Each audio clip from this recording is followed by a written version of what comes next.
Okay, we are up and we are up. I think the quality is okay, I would say.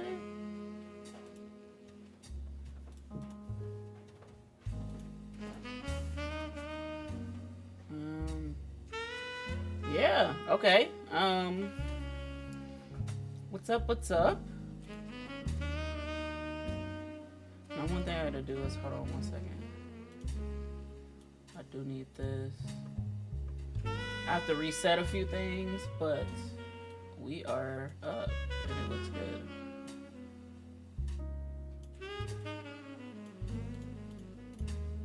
Copy. Trying to add a new doc.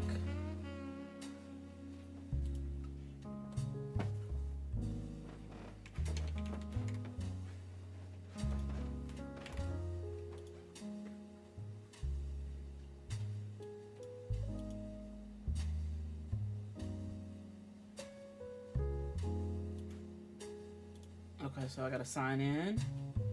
Yo, what's up, Nezzy? How are you?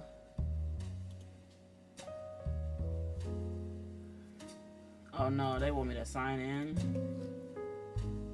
I got a better idea. How about I just pull out the pop-out chat and then we just call it a day?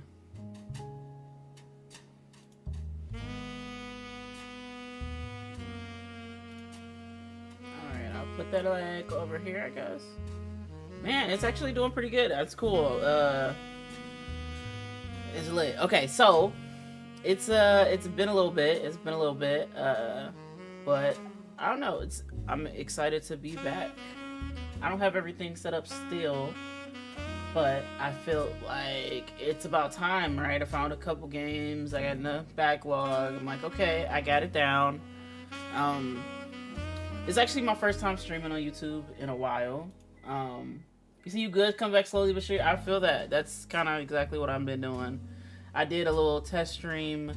I'm not gonna lie. I would say it's a week ago, but I'm not gonna lie. It's probably like 2 weeks ago. I did a little test stream. I was playing a little Minecraft. And I was just trying to figure out what game I wanted to start, what I wanted to do, how I wanted to do it. And yeah. But yeah, excited to try a new game. So what brought me to this game specifically is I saw it on Steam. I think it was on sale. And the games, you know how it recommends games. I love these type of games, puzzle games, logic games, whatnot. And basically, this game is inspired by Return to Obra Dinn. We did a playthrough, Return to Obra Dinn. It was pretty cool. Actually, one of my favorite games, like definitely top 10 of one of my favorite games, especially when it comes to puzzle games, logic games, anything like that. You know, it's crazy. I started streaming, my class is dirty AF. But we're back. And yeah, this is a supposedly, all I know about it is that we're solving a genealogy tree. And I think we have to identify who's who, what's what, and what happened in this like case, I guess. So I'm gonna start off by reading it. We gonna see where we need to put the camera. If we need to make it smaller, bigger, whatnot. But for now, we're chilling. I guess I'll go into it. But yeah, we start off reading a newsletter. Looks like came out Sunday, December 6th, 1998. Okay, so it's a little older. In Pennsylvania. What happened? The plane crashed last night in Pittsburgh. The only passengers were Carl Roottrees, okay, and his wife Brenda, and their 3 daughters known as the Roottrees sisters. Carl Roottrees was the president of the Roottrees Candy Company, and it's not clear who will succeed him. So far, local police are not sure what caused the crash. They are calling it one of the most deadly plane crashes of all. I didn't even finish in all Pennsylvania's history. All passengers and crew perished. Intriguing. I appreciate that, Nezzy. Definitely excited to, hop back in and start lurking and whatnot. Pittsburgh is generally known for pleasant flying conditions, and the weather was not atypical for this time of the year. We don't know much about this time at this time, but our sources tell us that the local authorities do not suspect terrorism. The crash did not cause any local property damage, and unfortunately, nobody outside of the plane was hurt. Okay. Funeral plans have not been announced. But you can be sure that the Butler County Times will cover it with the best of our abilities. Interesting. Okay. So we are starting this in a plane crash. This is like, I guess, assuming what we're about to do right now. This guy, Carl Roottrees, has a candy company. I guess he's very successful, so he's trying to figure out who will succeed him since he passed. And I assume they believe, because of the non-atypical weather and it's pretty good flying conditions, that somebody may have been in charge for that. So maybe following this genealogy tree, we will find out the answers to those questions. I'm gonna check out the settings real quick to see what's going on. So we got something here. It says show evidence intuition, displays a number of evidence that indicates if there are more leads to track down. Disabling this decreases the difficulty of the game. I mean, this is how it is default. If I find it too easy, maybe we'll change that. I don't know if this is like, some games have like the clues like glowing and whatnot. I don't know if this is like that or not, but I think I might leave it right now and we'll see. Hi Shippy, how are you? We'll leave the graphics exactly how it is. It's no ultra or nothing like that.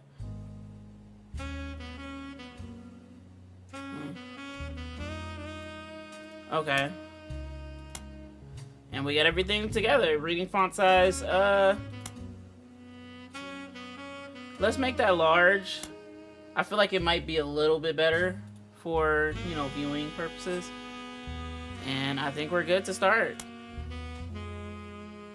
Interesting. So we got the Roottrees are dead, which seems to be the typical story. And then we got Roottrees Mania, which will unlock later on once we finish the game. So we'll start with the regular campaign and see what's up. Yo, 56 months. To think I've been streaming for more than 56 months is crazy. And just, yeah, breaks or not, like, yeah, that's crazy. Thank you for that sub. All right, we'll use slot 1 as usual. The Roottrees are loading. But yeah, it's been a minute. I got a couple games that I've been waiting to play, but I don't know. It just took, It took a lot to get to this point, but I'm excited to be here. The plane that crashed last night just outside of Pittsburgh is now known to have been the private jet of the Roottrees Corporation. Local aviation authorities have speculated, based on the pilot's final communication, that the winter storm and heavy winds played a significant role in the crash. On board were multiple family members, including corporate president Carl Roottrees and his daughters, the Roottrees sisters, best known for their fashion lines and modeling careers. There were no survivors. Again, for those of you just joining us, the Roottrees are dead. That's kind of crazy. I had no idea this was like a last name. I know it's late, but I'm guessing you've seen the news. In addition to dealing with the grief, the Roottrees company's lawyers are scrambling. Okay. Everything's about to change. Anyone proven to be a blood relative is about to get much richer. I'm here to ensure everyone is accounted for. Okay, and you are? I've heard you're an expert at sorting out complicated family trees. A genealogy genie, as it were. Ah, so she's related to the family. And I am the genealogist expert. I'm going to give you a quick test. Pass, and I can promise you the job of a lifetime. Okay, what is this test? All right, what we got going on? Complete the family tree of the Roottrees sisters. All right, this is where they teach us how this works. Siblings are in birth order, from oldest to youngest, from left to right. Sleuth. Okay. To-do list. Examine my evidence, search the internet for clues, fill in the names, fill in the occupations, fill in the photos. Okay, I also see that we have the ability to zoom in and out up in the top right corner. You guys can't see exactly, but I think this is kind of perfect. I'm not in the way of anything so far, so, so far so good. But yes, I also see we have notifications down here. So let's look at the evidence that we have. We have the 3 sisters, the picture. Got milk picture. The person who hired you gave you this photo with a note attached. This was taken during the shoot for the Roottrees sisters Got Milk ad. I've tracked down a test photo from before they painted the fake mustaches, on which I thought would be more appropriate considering the circumstances. The ad's copy repeats. I love this game. Excited to watch your playthrough. Oh, I'm excited. I saw this game hyped up a lot, and I'm pretty excited to see what's going on and what's about. You might recognize our faces from the magazine you're reading, or you might recognize our name from the candy bar you're eating. Being a Roottrie is a full-time job, but so is growing up. That's why the calcium found in the milk is so important. Plus, you can't make a chocolate without it. Okay, so all this does is just shows me the ad. Oh.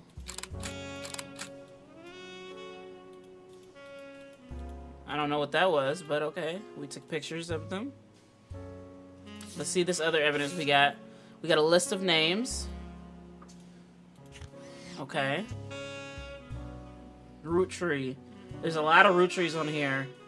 So it could be any of these names, realistically. So we got quite a few names to test, but hopefully it's not too many to figure out. Let's see what this says. This list was provided to you by the mysterious person who showed up at your door.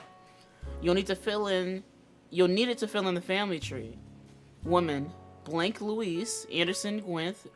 Oh, this is just the same. Okay, this is the same list. It's just written down and a little bit bigger. Okay. Okay, so now I have that. Alright, so we examined the evidence. Let's search the internet.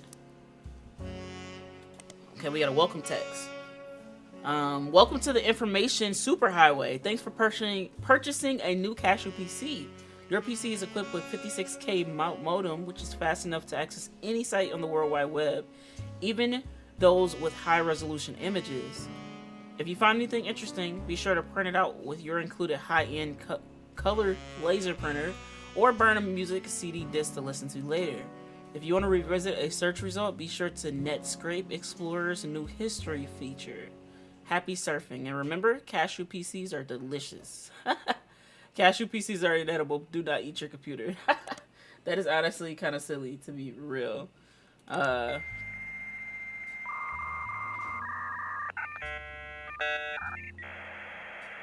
Okay, we got dial-up apparently. We're here though. Spider search. Pro tip, you can create notes by quickly highlighting text with your mouse. Sorry, this text can be highlighted. Try on a search result instead. Okay. So, can we pull up multiple things? I guess we'll just go back. Let's search. Let's go to the first Roottrie name. We got Carl. I think Carl is the dad, I think, right? I wonder if we could just search Roottrie.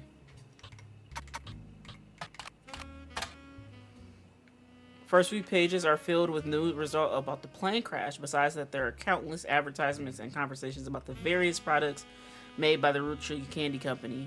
Most articles mention Carl Roottrie, who was the president of the Roottrie Candy Company. His daughters are also eulogized, collectively referred to as the Roottrie sisters. Ooh, I like that one.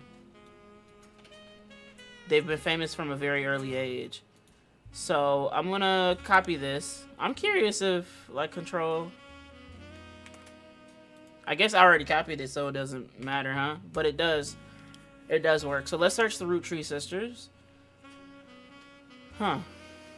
So, it's like, instead of, like, website, I guess it just describes the search that we find. There are a lot of obituaries that focus on the Roottrie sisters' modeling careers. You come across an unofficial Roottrie fan site seemingly created by a teenager. It's neon pink with purple text and it's hard to read until you highlight the words. The young webmaster writes, Raina is the most famous because she's the oldest and got married to TMS, but Riley is a smart one and Rose is a middle child like me. You might think each are rich because they are models, but their dad is also the president of the candy company, and their mom Brenda is a fashion designer. They do the modeling for her brand Root. How? Okay, so they like to name everything around like the last name. That's kind of cool.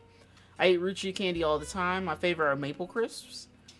And try to dress in plaid root clothes like Riley does in most of the posters. Okay, so this is giving us hints about who's who. Some days I want to get my ears pierced like Rose. Okay, so Rose has her ears pierced. Riley has plaid clothes. And I'm assuming we just used 2 out of 3 to figure out the last person. The website's author continues to talk about her own life and what she likes about the Root fashion lines. But none of it is relevant. Okay, so we will go back. We know we got 3 names to choose from. And they all start with an R. Weird. Okay, so they might not be on this name. Can I type? Ah.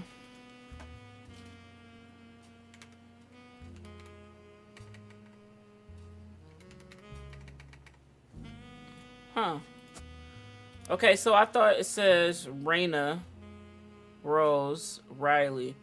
Okay, let's search the name in particular, I guess.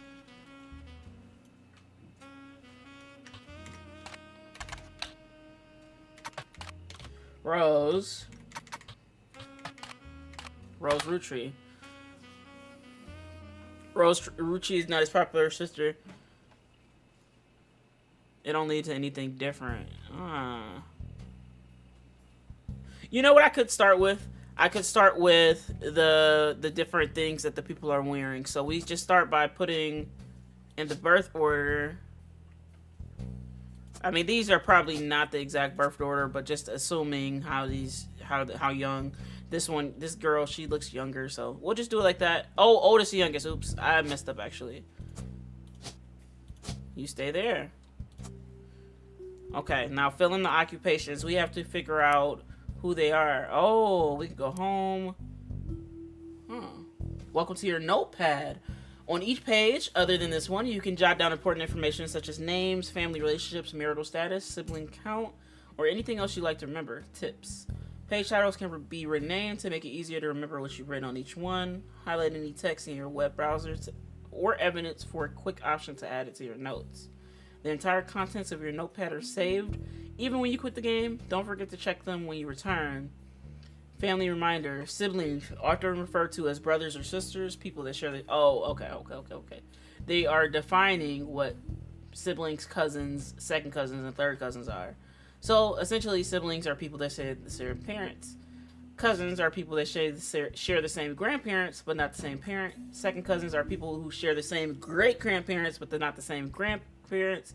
Third cousins are people who share the same great-great-grandparents, but not the same great-grandparents. Okay. And, you know, okay, interesting. I didn't know there was a technical term for it. Okay. You see, just starting this is one of my top 3 favorite puzzle detective games. I hope you enjoyed it as well. I heard really good reviews about it. You know, it's kind of like one of those things, you see good reviews, you don't even keep reading. You kind of just lock in and play it yourself. But it seems cool so far. It seems really cool. It kind of gives me Hypnospace Outlaw vibes. At least like the internet and like the little, like the interface stuff kind of reminds me of it in a way. And then we know these school terms. But okay, that's cool. So let's add a page. We know what is it? Rose? No. Riley? And what was the last one? No. Let's go back to Roottrees sisters to get the third name. Raina. But the interesting part about this so far is I don't see these names on this list. Also, I didn't see these names able to be picked here. I'll try it again. Oh, it is here. Okay. So it might be a little bit. I just gotta type it in right. If you like to type where it is search based, like searching keywords on a computer is definitely one of the best. Ah, nice, nice, nice. So, yeah, I don't know what this is. This may be like a list of people allowed at a party or something, or maybe this is a list of people that are on the flight. I don't know. Okay, so I'm gonna focus on what we do know. We'll figure out who's who, but I'm pretty sure we might be okay with the guess. But once we figure out the names, like within these posters, we'll figure out who's who and where they go. So essentially, who is this? Riley dresses in plaid Groot clothes. Okay. Okay, so you're Riley.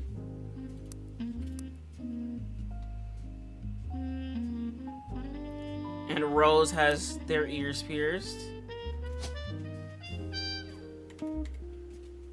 And then that's the problem. Okay, so we know the other name. The other name is Raina. Let me make sure I spelled that right. Jeez. I'm getting used to the UI. Trust. You said the hint system is pretty well done? Nice. That's really cool. I actually really like a good hint system. I just played I played what's the second? I don't know if the second one is Rise of the Golden Idol or Case of the Golden. I don't know which one it is. I played the second one, and like the hint system is just like breathe. Whereas the last hint system, they made you like match stuff at the bare minimum. I thought that was, you know, interesting. But this is I'm excited to see what's going on with that one. Okay, we know your name. But what is Rose's real name? So let's search Rose's name.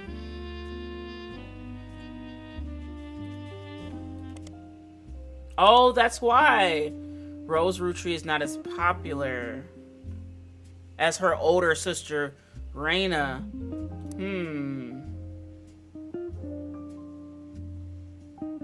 Okay, so Raina's the oldest. Look at that, I was wrong. I guess that makes sense, yeah? Yeah? I guess the earrings just given different.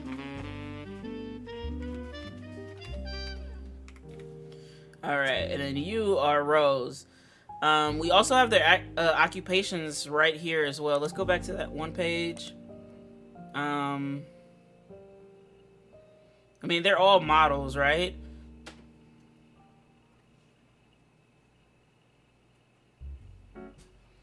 Would that just literally all be model? That also could be something that's simple. I mean, we played Obra Dinn, and it's been something super simple. Like, it's been something that I've objectively biased myself out of thinking that. And then we gotta figure out who Raina is married to. TMS. Okay, so we gotta figure out who that is. But I think we could start by typing in Raina.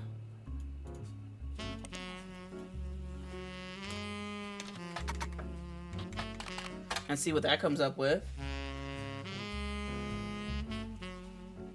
Yeah, it did make you collect yourself. I mean, it was like, I guess it taught meditation, I guess, right? Have you played any of the Sam Barlow games? Her Story, Tell Me Lies? No, actually, I don't think I've played it. I might have, like, started Her Story, but I definitely did not start Tell Me Lies. That seems interesting. I've heard those were really good games. I keep hearing about Her Story. And if I'm not mistaken, I see it on sale all the time. Unless it's another game I'm thinking about.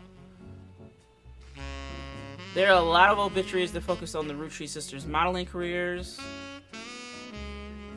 Wait, is this all that pops up?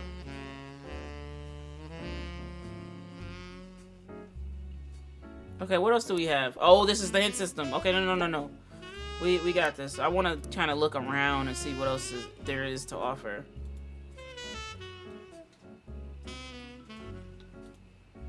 You got different discs. Family Doku. Imagine we could play this. How do we escape? Okay. What are you? The notorious Montoys. Monjoys. Okay. It's interesting what people have up on the walls. Yeah, the music is a vibe for sure. Right, girl. We get dang near open world. No, I'm just mystery comics. Right, and this is filling the names. Alright, so we did notice, right, that the names Riley, Raina are on here. But where is Rose on this list?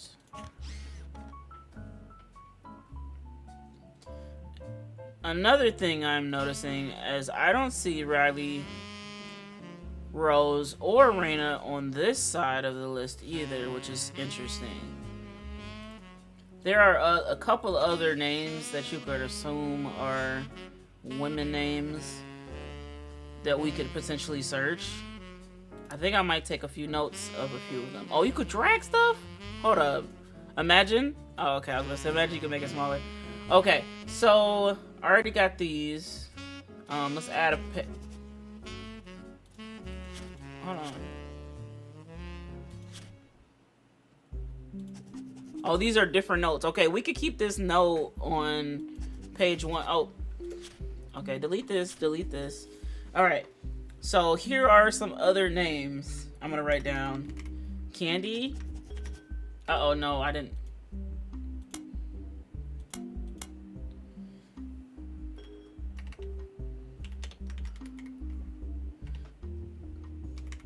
Now I'm a little thrown off. Hello? I'm a little thrown off by the fact that I can't push the enter key, but you know, it's okay. Oh, can I just imagine? That's my next thought, is to just type in these names. So when I have the search bar, I can easily just have them.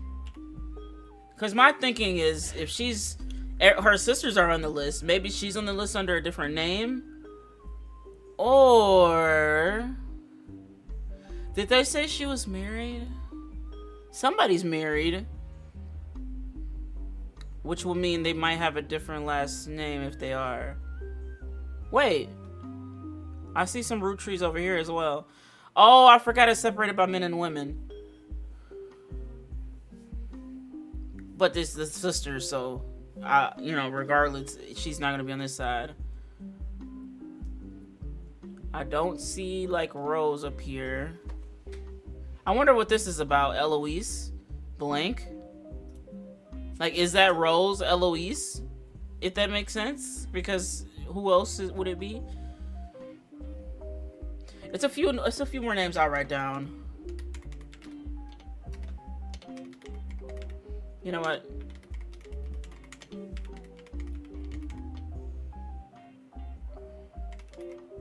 Oh, I already have that. Samantha and Tessa.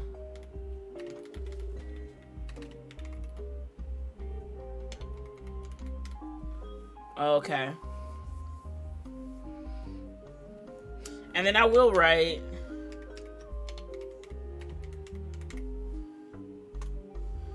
okay, so now I have these things easily available. Let's see. Eloise. What if we type Rose's name? Okay, let's go back. Somebody was married, and we are in a Roottrees sisters, I think they talked about. She's married to TMS. Raina is married to TMS. And then they say Riley's the middle child. Okay, so we gotta change that instantly.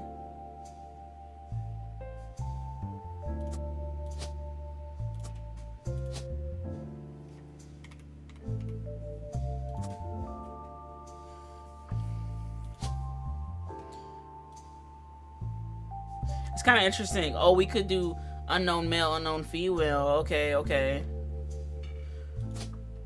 Oh, it could be just straight up Eloise. I mean, we could just figure out what's incorrect.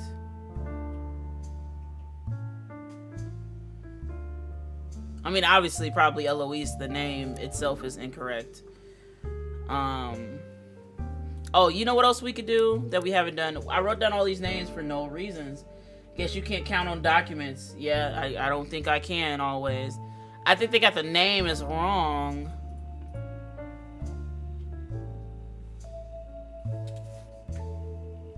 Is that me? Our neighbors sound like they're moving furniture around this bitch.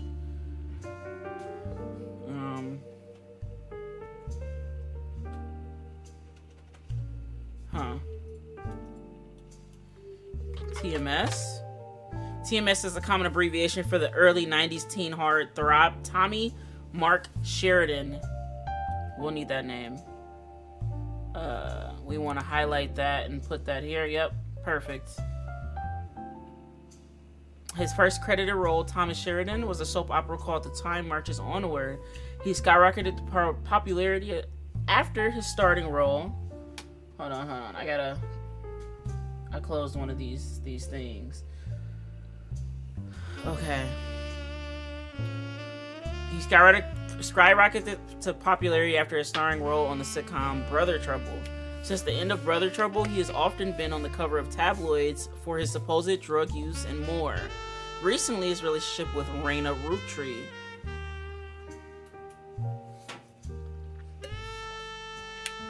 Okay. It was after a short engagement. They married in 1997.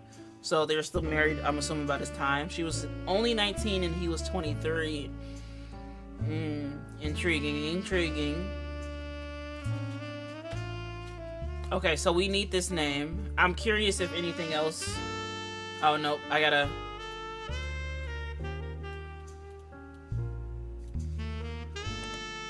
Oh, I probably could have just clicked the spider search. I saw that real quickly. Okay, so now we have the name.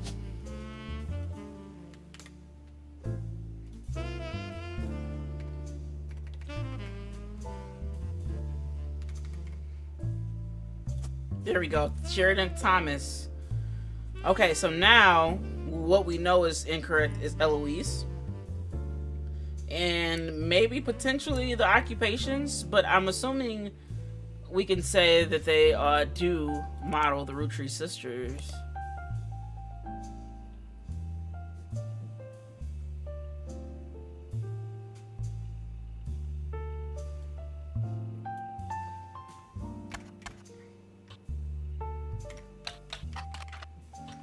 Alright, let's see if there's anything specific about Riley.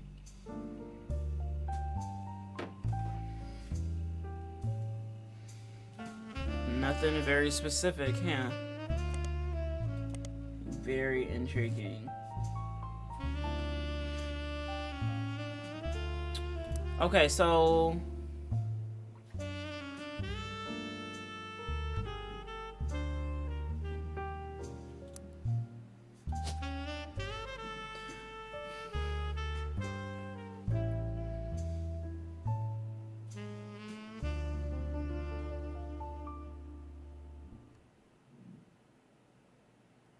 Okay, so I guess we get an icon that shows up this person is in use elsewhere. So that's kind of cool to think about. But now I gotta really dig in and think about what I'm doing here. So where is that other page? Okay, here it is. Okay, so this is just making it bigger. Then we have this. We searched Roottrees sisters. We searched Tommy Mark. The issue is we cannot really find anything about Rose, including Rose's name. So... You know what? There was another piece of evidence, right? It was another piece of evidence here. Okay.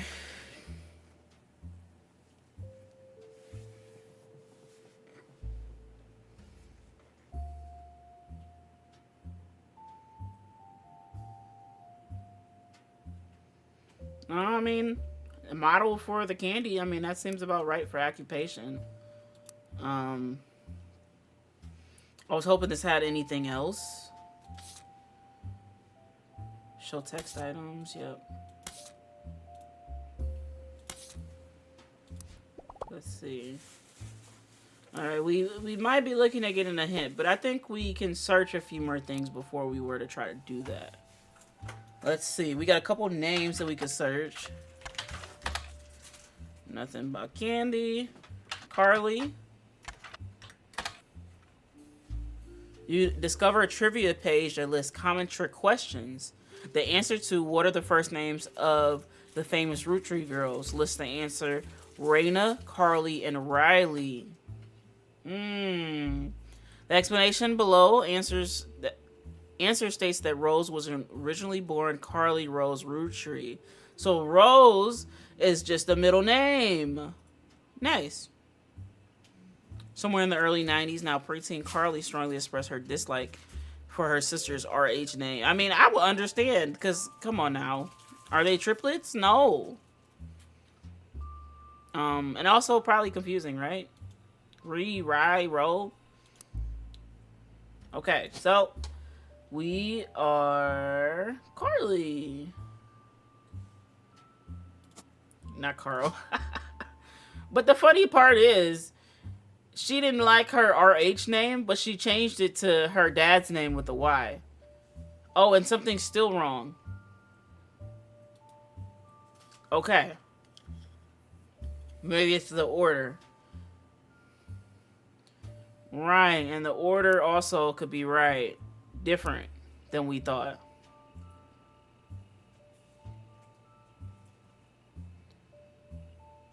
And now preteen. Let's use the odd one out.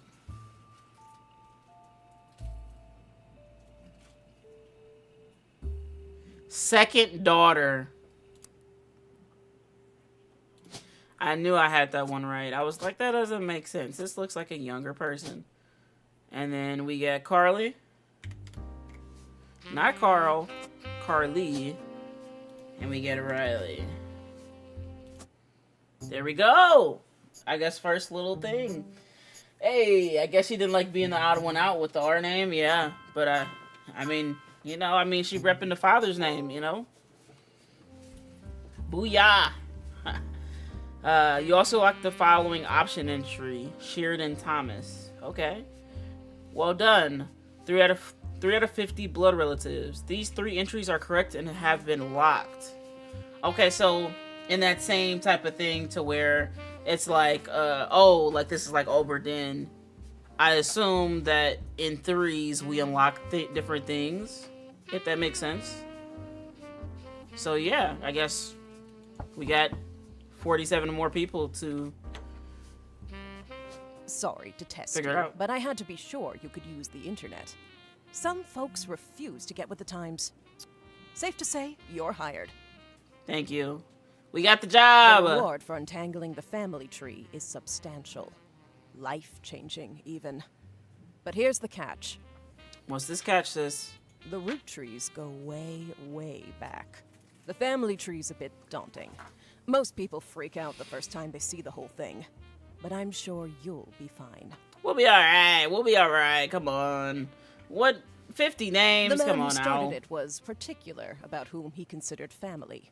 For your purposes, you only need his direct blood relatives. So I assume that's probably why it's a little confusing. He said it'll tell me how many more I need to check answers or unlock. Okay. That makes sense. That's kind of cool. That is kind of in between either like Obra Dinn or Anyone related only Golden by Idol. marriage is optional. But filling them in can lead to useful discoveries. Okay. I mean, I don't have a problem trying 100%. Lastly, you now have access to some unique websites, plus a list of notable Roottrees. Okay. Notable people are easy to find via your search engine, and marked with stars on the family tree. I'm off for now. Carl Roottree had a lot in his office. I'll look for anything useful. I'll return once you identify 6 more blood relatives. Okay, so once we identify 6 more, I assume the story progresses. Okay. Somebody else? Oh, she said, oh, by the way. Sorry, one last thing.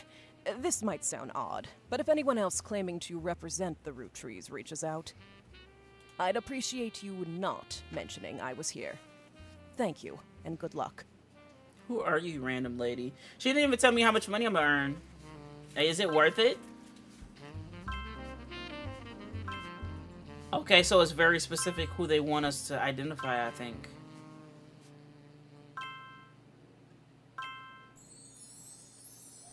Sleuth. Okay, so we start at the top.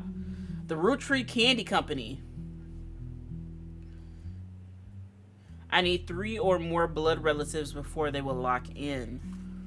3 out of 9. Before the person who hired you returns, every time you get 3 blood relatives in the family tree completely correct, name, occupation, and portrait, they will be locked in. All non-blood relatives with small portraits are optional, but placing them in the tree helps remove extra names and photos. Okay, that sounds okay to me. So we are looking to who founded the Roottrees Candy Company. So let's see.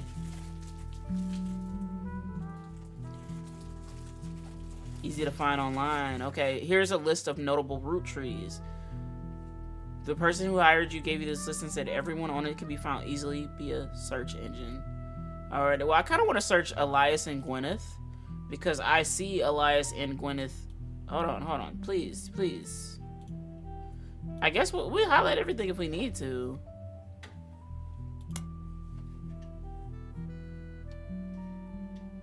Did it? It did. Alright, let's search them. Alright. Spider Search was founded in 1977 as one of the most up-to-date. Oh, okay, I gotta search individually. Alright, let's search Elias Roottrees first, since, you know, why not? Elias Roottrees was the founder and the first president of the Roottrees Candy Company. You'll find it is essential propaganda site about him, created by the Roottrees Candy Company. At the top, there's a picture of him and his wife, Gwyneth. That picture has been added to your evidence. There is also a biography section that has some additional information. Elias is credited for inventing 5 Pieces, a popular maple candy. Before that, the farm he inherited by marrying his wife only produced syrup. After 5 Pieces became widely successful, Elias spent his time and energy cementing his reputation as a family man. He is quoted on the site as saying, "Blood is thicker than syrup," and that any child linked by blood to me shall be linked by blood to my legacy. The site enthusiastically claims that he made good on that promise, but offers no additional detail. There are a few more quotes about Elias from a book called The Family Man Roottrees Legacy by Bess Williams. To say that they are biased is a massive understatement. Below that is a list of accomplishments and awards, and one stands out. Like his great-grandson Carl, Elias was voted for Watchman of the Year. Okay, so that is interesting. I kind of want to save that. Okay, so now I think we have the pictures for Gwyneth and Elias. You don't have any portraits available to add. Okay, to get started, click on Faces in your Evidence tab. Oh, so I gotta take pictures of those. Alright, one moment.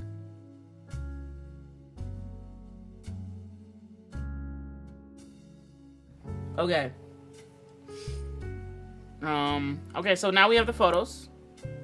Gwyneth, Elias.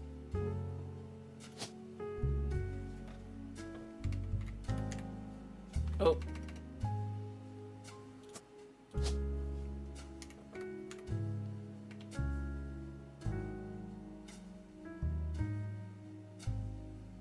Wait, are there? Yeah, it's just Gwyneth.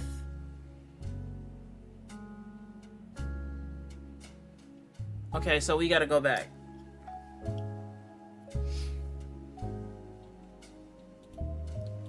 Okay, so what is... Oh, you know what we could also easily do? We don't have the wife's name. This is only really talking about him. So let's go ahead and search Gwyneth. I don't know how to spell Gwyneth. I was close. Look, I was close. Wait, did I spell it right? I did. Okay.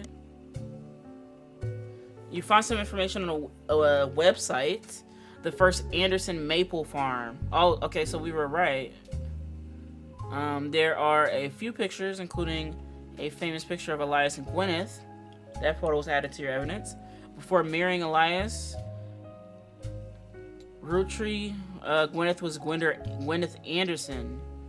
I feel like, I don't know. It's like I feel like I want to leave this page because I feel like I got my answer, but I want to kind of see what's the rest on the page about because this could be important. She had no brothers, so as the oldest sister, she was to inherit the Anderson maple farm so long as she is married. Before Elias took over the farm, produced only syrup. It was only supposedly Elias's idea to create candy instead. The success was not immediate until they decided to combine the maple with other flavors. This led to 5 pieces, which are still found in stores to this day. Though the Roottrees Candy Company expanded well beyond their original farm, it has been preserved as a tourist attraction. According to their website, there are still daily demonstrations and educational tours that show off many turn-of-the-century appliances that Gwyneth could have used as a housewife in the early 1900s. So it is Gwyneth Anderson. There we go. And then occupation.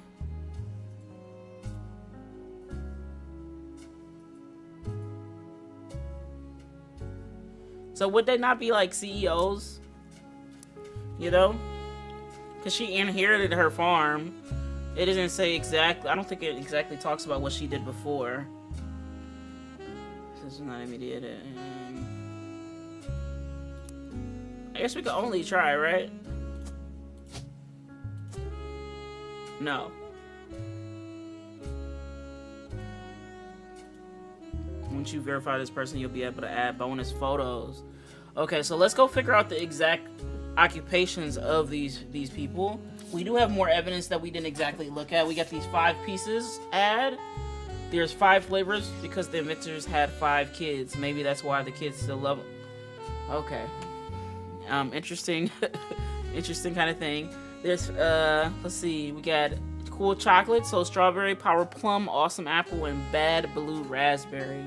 Radical new flavors because it's no longer the 1920s. What even is elderberries anyway? Okay, this is an advertisement from the kids magazine Teen Blast. It mentions that 5 pieces were named as such because the original creator had 5 children.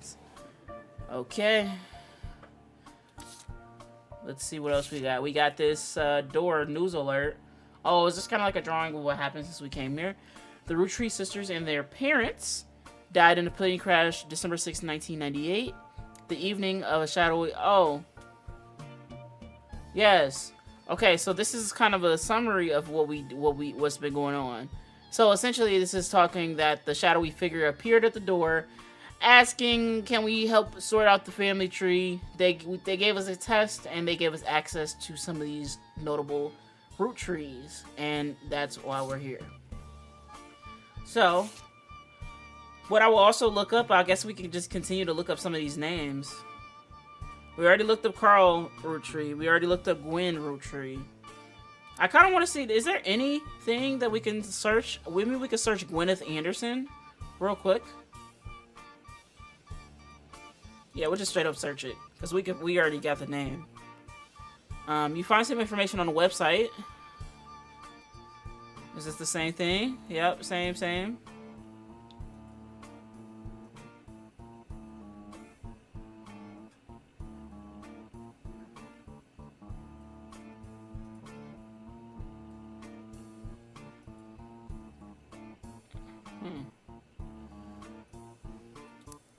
So, okay, so let's go back to Elias Roottrees. Because, like, she inherited the farm, so what would that make her? Not a farmer. These are kind of recap for each chapter or whatever. That makes sense, those, the thing I just read. Candy Company.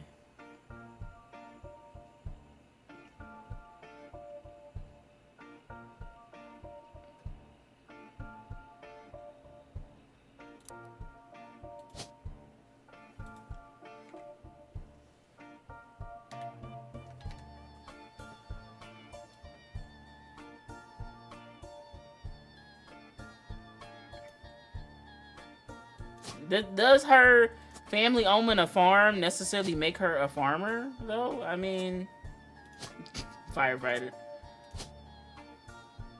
Would she technically be the farmer and he the CEO? I want to keep reading these, though. Model, media mogul, mechanic, manufacturing. It didn't exactly say what they did beforehand. Let's also... Oh, we could just drag this around? Hold up. So we could potentially solve other people first. Okay, before we do that, I think we'll just start by searching names.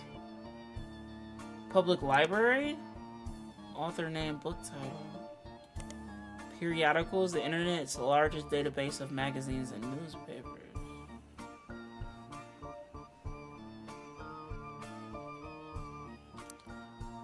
(1908).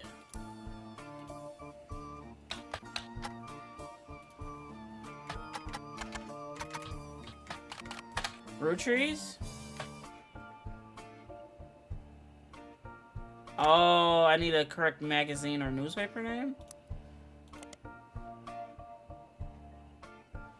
Okay, so we got a couple different things. We got something to look up a book and an author. We also got something to look up a magazine or newspaper. Okay. I think I might start by searching some of the other names we got. So we also got Gwen Roottree, who is, I'm assuming, related to Gwyneth Roottree. You find some information on a website about old films that are not yet available on VHS. The site is very not well organized, or not, and the search is broken, but you can get to individual pages from the search engine. Gwen Roottree is somewhat of a well-known actress who was active in the 1950s. She often appeared in tabloids, especially around the time of her highly publicized divorce. Her biggest role was the minor hit movie Guys Like Us. She left Hollywood after the flop of Christmas Mission. There's a widely circulated picture of Gwen from behind the scenes on one of her movies, which is added to evidence. Do you know trivia? Gwen was the granddaughter of Elias Roottree, the founder of Roottree Candy.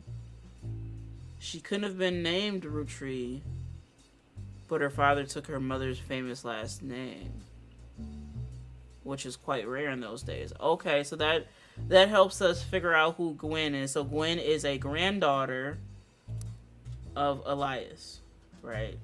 So not Elias's kid, but Elias's kid's kid, right? Which also could be either one of these two people over here.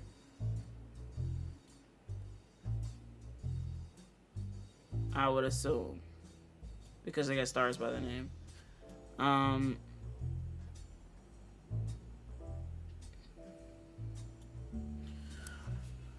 But we also could move things around as well. So we could opt to try to put Gwen in the list and then just see. But I also feel like it could be good to just get something down. And like, let's say, for example, this is not Gwen, right? We will still have her name, her occupation. Oh, why? I don't know why. Why do I keep... Is it me? And then she is an actor, right? Yeah. Alright. Her father took her famous mother's first name. Okay, let's keep going. We got, we know who Gwen is. We know what Gwen looks like. We know what Gwen's occupation is. We just don't know exactly if we have Gwen in the exact right spot on the root tree. Or, the family tree. Let's also type in this red root tree. We'll do with both. Let's see. You find information on a website about strange historical facts. Aloysius Herring Roottree, aka Red, was appointed judge and politician who earned his nickname ironically because he was the ambassador of Ireland only for about 6 days. He served for what some people contend is the shortest term in history. After a few days he was appointed, he was heard disparaging his position and the Irish people. He then tried to run for state senate. He claimed to be related to the Roottrees Candy Company in a newspaper ad, but it came out to be that the last name was merely a coincidence, and he was defeated in a landslide. So he doesn't have anything to do with the family, but maybe, it's, like they said, even if it's somebody that doesn't have anything to do with the family, I don't know, could be, do something else. Turn about that. I don't know why my chair keeps going lower, but here we are. So, he's not related to the family, right? So...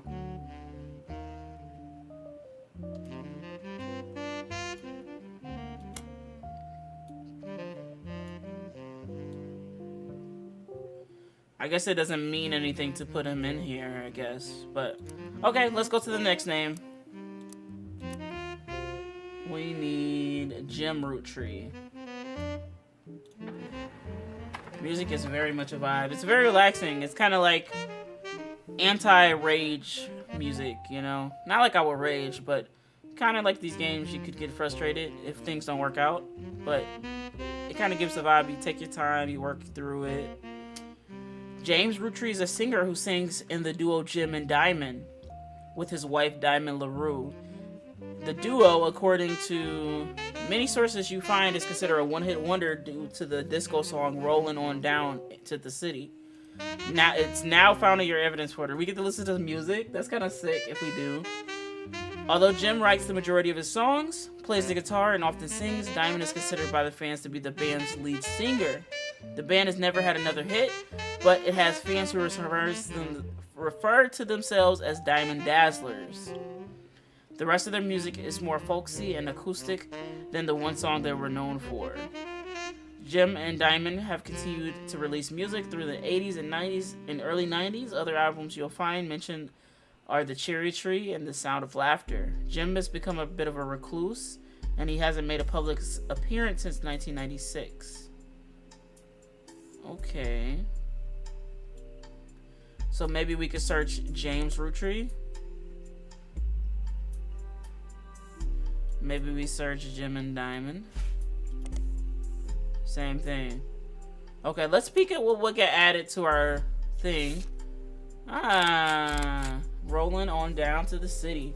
As seen in MMM, only the great grandson of Elias Roottrees could make sweet music disco to sweet. Great grandson. Okay, so the grandson was James. Alright, so we got the granddaughter. Now we put the grandson. But I guess it'll also depend on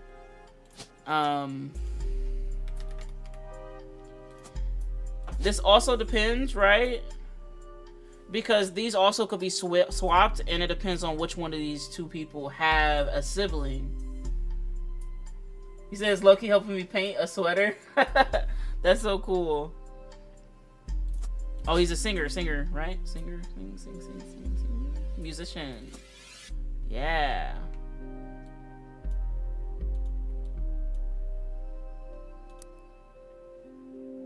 Jim and Diamond, okay. Rolling On Down to the City was barely a top 20 hit for a few weeks in 1979.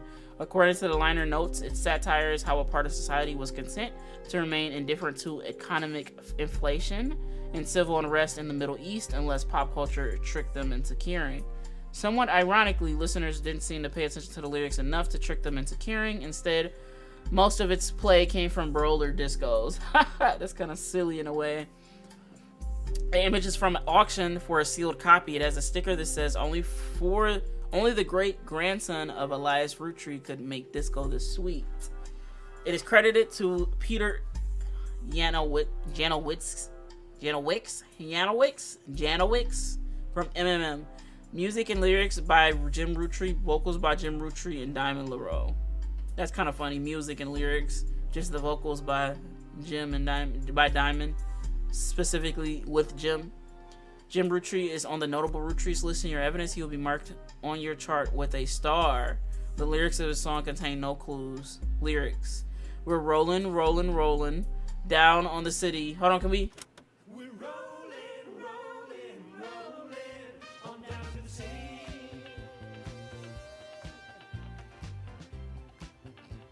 Bro, they making this game cooking in the studio.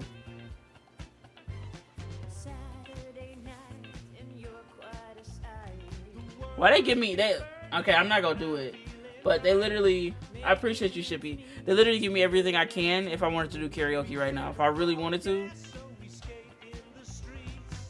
Okay.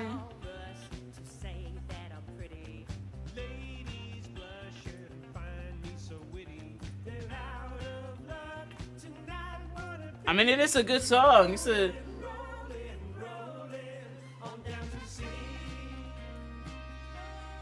Okay, I mean...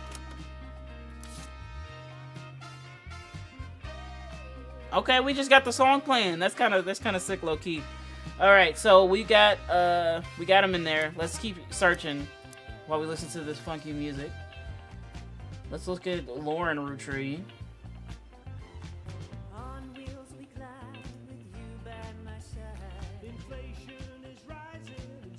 Okay, hold on. I'm sorry, I'm getting a little distracted. I do want the music without the... Wait, is there...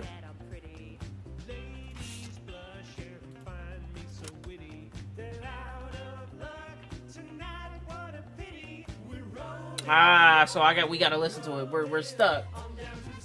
It does, it does, Desi, it really do. All right, I'm trying to, talk, but it's okay. So Lauren Roottrees is the author. A distant relative of the Roottrees sisters is known. So distant relative, what they say, second cousin, third cousin, is known for her book A Life Between Wars. According to the website about famous authors. Okay, hold on. This song is amazing. Oh my gosh. Okay, we can do with that. Alright. Okay. Okay. According to a website about famous authors in the early 1960s, Lauren released a few romance novels under her married name, Lauren Rafferty, to a little fanfare. When her publisher learned that she had been keeping diaries about her famous family, they insisted she release them under her original name, Lauren Roottrees, to take advantage of her family's notoriety. The section of her diary entries released in 1965 as A Life Between Wars spans from the untimely death of her husband in World War II to copying with the post-war world as a young widow and mother, as well as her perspectives on changing times and socialites all the way through the entry into Vietnam. While the content is not considered particularly relevant to modern audiences, it has found new life as an exercise in high school English classes to show an evolution in writing style and for a look into life in previous generations. After the success of her diaries, her publisher re-released her romance novels under the name Lauren Roottrees. Of course they did. They did it anyway, huh? This included Romance in Court, which gained popularity. She also followed her release by writing up 2 new sequels, creating what fans refer to as the Court Jester series. You'll find no recent details about Lauren, though she is listed as retired. So a distant relative. See, they get the other music playing now. Alright, so what did they say about distant relative? Does it say both?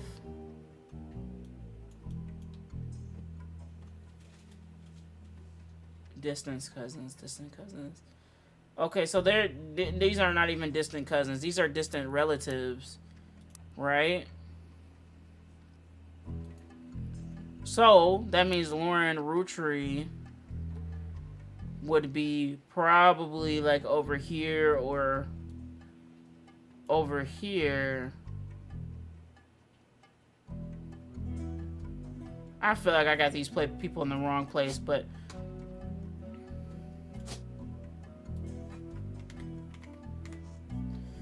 kind of want to lock in the occupations at bare minimum. So do we oh, we gotta look up the book. Let's look up her name as well. Nope, doesn't ring a bell. Alright, let's search is it the periodicals? I think it's the library, right? It's a book.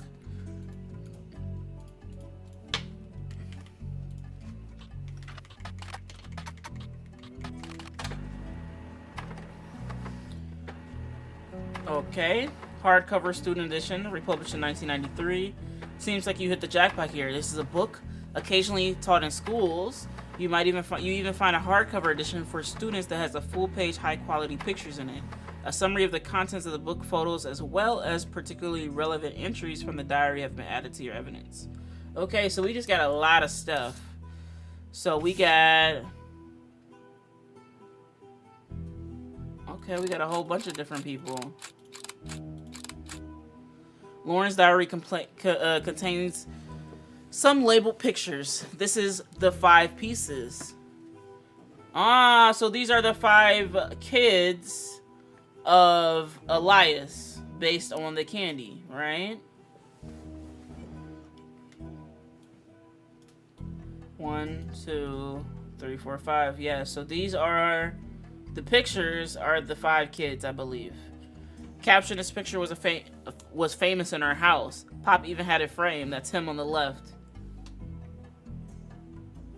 It was taken in 1935 to celebrate the move to the new warehouse that Eli Jr. designed. Huh. Angie and I both wanted to be in the photo since Miracle was in it, and the 3 of us were all about the same age. We were told only the 5 pieces, which really didn't go over well, to say the least. Eventually, I suppose, to stop the tantrum, they posed us in front of the camera with Mr. Moden, who was there with Aunt Gwendolyn. Huh. I wonder if that's Mr. Moden. I'm confused. They said on the left, so that makes me think that on the left, Pop, somebody's dad, is on the left, maybe? I found out years later that they never took a second photo. Alright, interesting. Let's look at the other evidence that we got. Holy, there's a lot of people in this one. Let's get all these pictures. Everybody say cheese. Alright. Lauren's diary contains some labeled pictures. This is the next generation. An attempt to recapture the spirit of the 5 pieces photo with our generation. For old time's sake, we gather on the warehouse floor. I wanted Eli to stand all the way on the left since he looked a lot like Pop did in the old one. Ah, but I was outvoted by my brothers. They insisted the 4 of us stand together, so we clumped up in the middle and let everyone filter in behind and in front of us. The only too good to make an appearance was Quinn. So Quinn is not in this picture. Grandma insisted we include Sam even if we didn't want to. None of us understood why, including Sam. I also didn't think it was fair Miracle made it in, since he's technically a 5-piece, but I guess my inner child still holds a grudge after all these years. So these are like the next generation of 5 pieces, I guess. Okay. And then we got these 2. A Life Between Wars excerpts from the Diaries of a Roottrees. Ah, and this is Lauren Roottrees' book. So we know this is Lauren Roottrees. Below are notes and observations you made by skimming through Lauren Roottrees' diary pages. Lauren Roottrees is on the notable Roottrees list. I guess this book revolves about the loss of her husband, Jacob. He died in the final months of World War II while Lauren was pregnant. This left her to raise her son, Clark, alone. Lauren never remarried and had only 1 child. And then Lauren is on the important people list, right? So Lauren only had a son.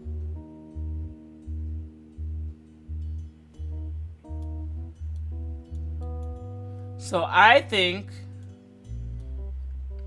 nobody over here starred. So I think Lauren is right here. I think this is Lauren.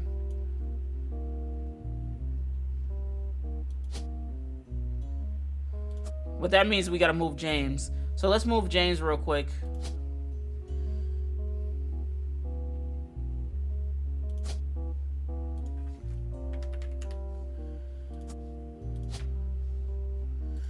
Alright, we'll move James. So we'll put Lauren here.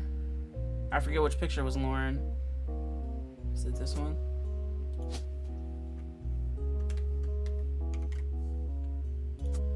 And then she only had one son. She was not a musician. Let's put that over here with and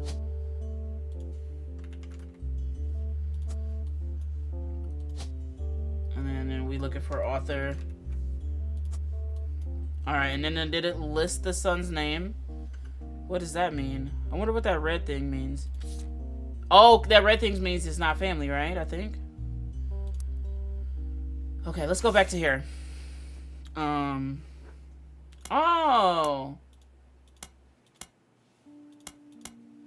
Okay, so there's more than one thing to read about it. Wow, this is a lot of stuff here. So let's go back and let's try to find the son's name. Clark. Her son's name is Clark.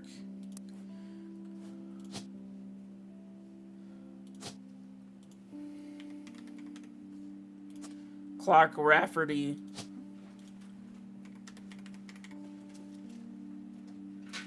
So let's get the name.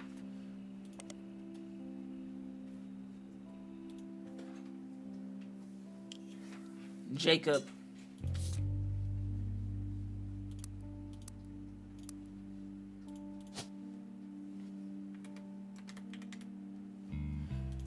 Alright, so we got Jacob Rafferty, we got Clark. You know what else I'm curious about? Who is this person right here? Like, is this can't be Jacob, right? I don't know. We're still figuring this all out.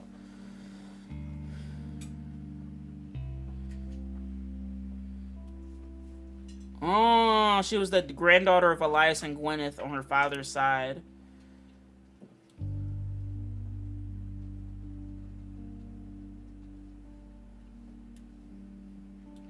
So I assume her father is this way. So this will be her father. Her mother's family was called the Cassos, but she barely remembers them. Or barely mentions them. Let's see, copy. Huh.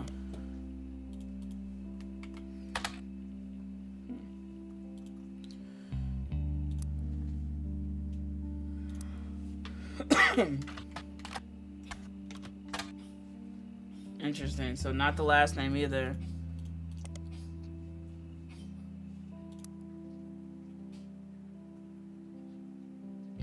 Her father, who she always refers to as Pop, was the head of the company, or was the head lawyer for the Roottrees Candy Company, and helped write a legal document called the Clance Trust. It's clear from the context that the Roottrees have internal shorthand names for the 5 different generations of their family. Lauren often uses them as the 5 pieces, the first generation of children by Gwyneth and Elias. Lauren's father was in this generation. The next generation, Lauren's generation. The free spirits, the generation after Lauren's, including her son. Okay, so we got different generations here. An entry entitled Complaints from Lauren Roottrees' Diary, written in 1953. This entry seems to focus specifically on one of Lauren's family members, Gwen, who is on the notable Roottrees list. Seems like everyone has something to complain about. Gwen is as an only child, complained about the loneliness. So Gwen is the only child. Real quickly. Yep, that makes sense here. We got Gwen in the right spot, I believe. So Gwen is the only child. So we got somebody wrong. So the James guy, he could possibly be here as well. But let's keep going before we just put something else. Oh, he also could be here, which also would make sense based on how older he was. That James will end up being over here. we'll just move them around for now. I think they might help us out in the long run.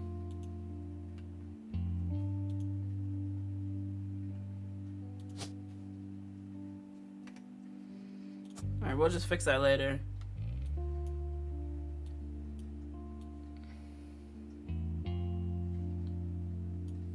Alright, let's keep going. Seems like during this summer where I went to stay with her and Aunt Margot, I hoped she would be the sister I never had. And I do the same for her. I even tried to dye my hair blonde to fit in with the two of them. What a mess. But she just complained. To her, I was the lucky cousin. Now she's living the glamorous life while I'm stuck here with Clark. I must admit, seeing her everywhere contributes to my unhappiness. Her visage stares at me now from my coffee table. She gets to be in scarlet and tell tales of how she gallivants around the world, kissing like Harrison Lane, the likes of Harrison Lane and a wild Bill Williams. She's the first Roottrees woman to be anything other than a housewife, and I'm jealous. If I were not a single mother, I could make my own way in this world. But I'm off topic. A girl with all the luck in the world was jealous of me. And now, though I've been here undoubtedly burdened by this terrible tragedy, I'm also lucky to be born into a family that can support me for eternity. I can raise a child without worry, unlike countless other widows. If any of them were able to hear me complaining, they would rightfully scoff, just like I do at Gwen. Intriguing. An entry titled Dynasty from Lauren, Roottrees' diary, written in 1958. It focuses on the day her grandfather Elias announced he would step down as the president of the Roottrees Candy Company, and meeting to determine his successor. I wish I'd been on a fly on the wall today. Clancy told me that everyone got quite heated. Granddad was furious none of his sons will take over as the president, but that's not what he gets for holding on to it. That's what he gets for holding on to it for so long. With architects, preachers, and lawyers, nobody's got time for candy. So with the five pieces refusing to step it up, it came down to us next gens. Pop argued at length that the company should stay with our branch of the family since we have the Roottrees name. I'm not even sure Clancy would have wanted it, but he's the one who was volunteered. Instead, it ended up going to Zach. Even though his surname doesn't match the candy, he's the firstborn son of the firstborn five-piece. I'm not sure how that's relevant to running a company, but Granddad always had a very particular views when it came to his bloodline. I asked Clancy if it ever came up that a woman would take over. After all, Angie's older than Isaac, and I'm the next oldest of us all.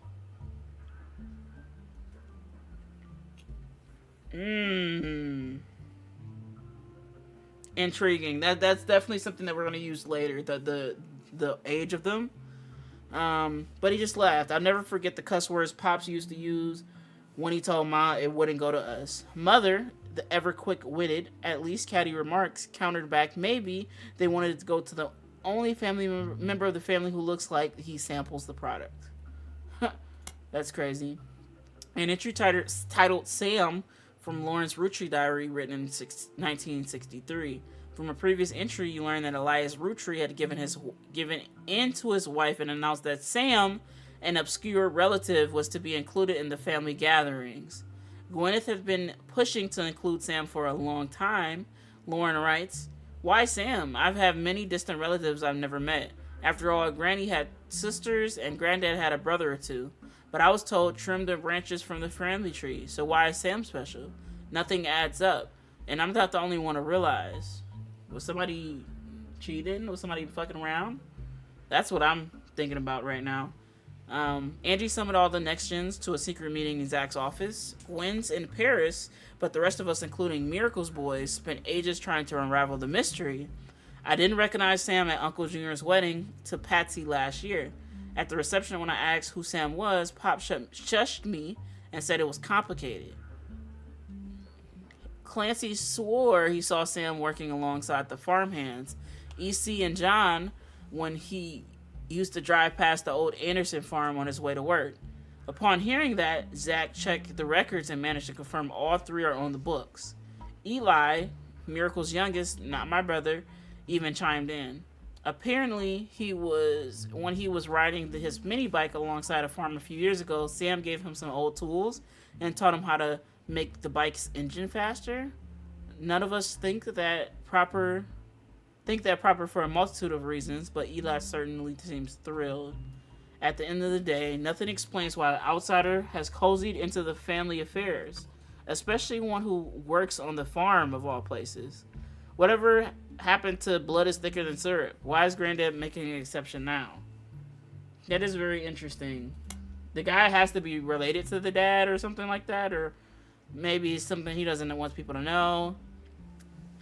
One of the final entries called Clark from Lauren Roottrees' diary written in 1964. Clark's getting married, and in my opinion, he's far too young. He's barely 18 for God's sake, and Danielle isn't much older, but openly confronting them would make me a hypocrite. After all, Jacob and I got married at 16. So he's married to somebody named Danielle.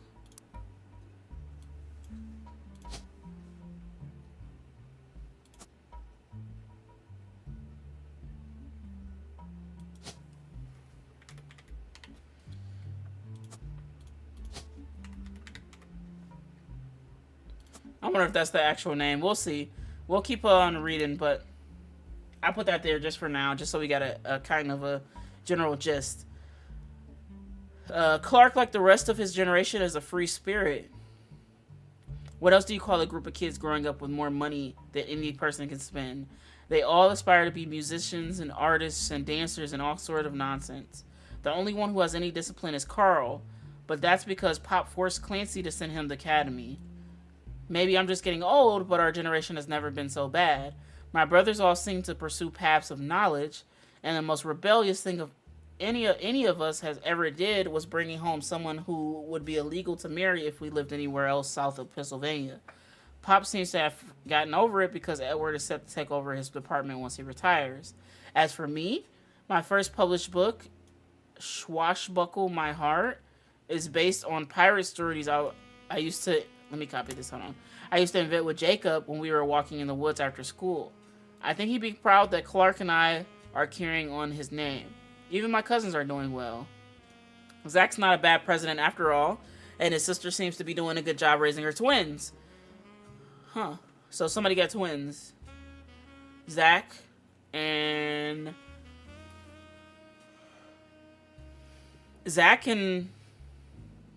two twins, I guess. So where could those two twins be? So a cousin, so they're not directly related, so they could definitely be somewhere else. But it's somebody with two things. So this could be the two twins, right? Or these two. Either one. Or even this one. I'm curious what this says. What does this even say? Top secret, you can open this envelope after a whole family tree has been filled in. It has two names that must be typed in manually. The clues are obscure, have intentionally been hidden in the past, and may even require some leaps in logic. Try to keep an eye out for any inconsistencies. Oh. Don't forget, family trees uses surnames from birth, even if the person changed their last name after marriage. Always use the person's most recent occupation. So that could be why I don't have anything already.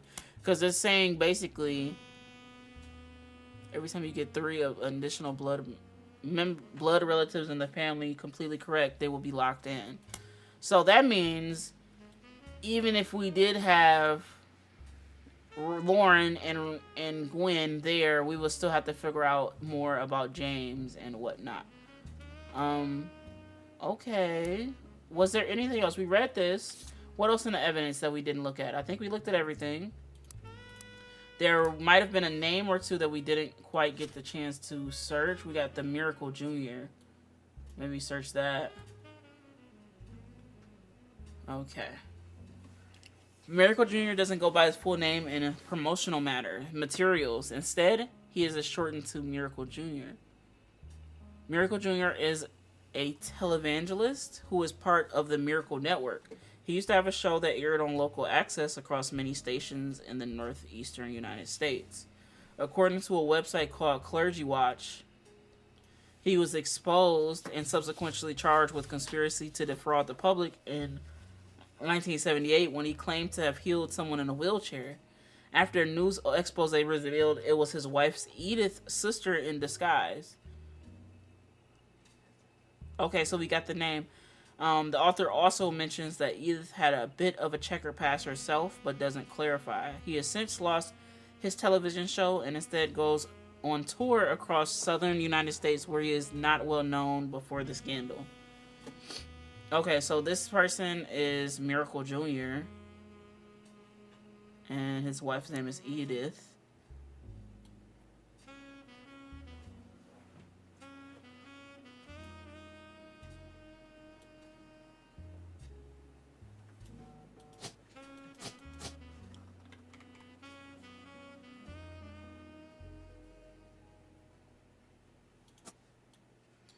Which would mean this person will be Miracle, right?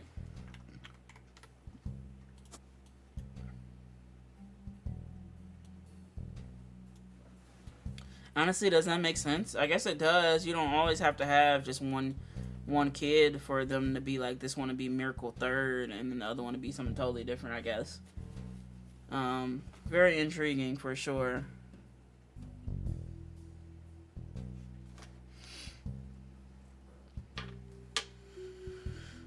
One second.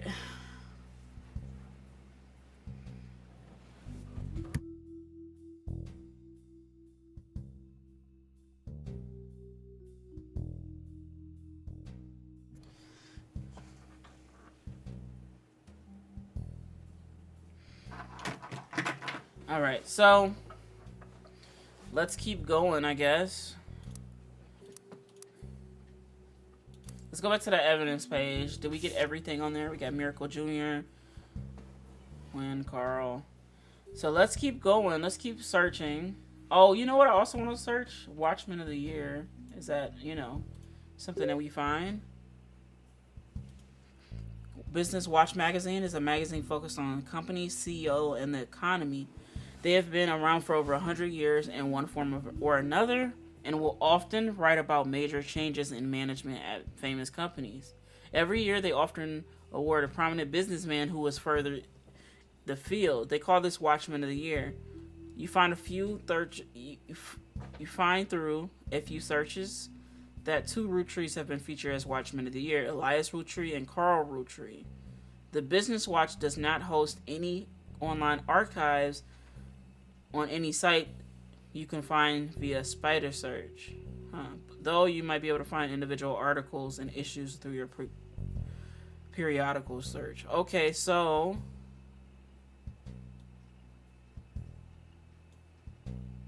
maybe it's this Business Watch.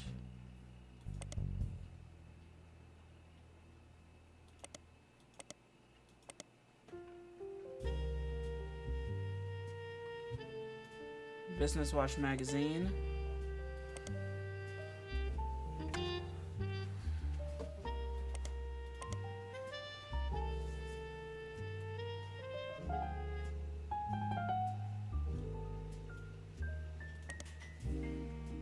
Yeah, this part is a little confusing.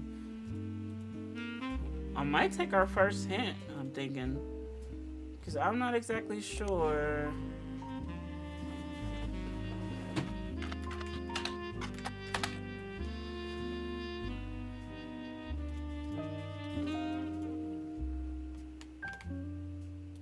LOL. No. We need Business Watch magazine.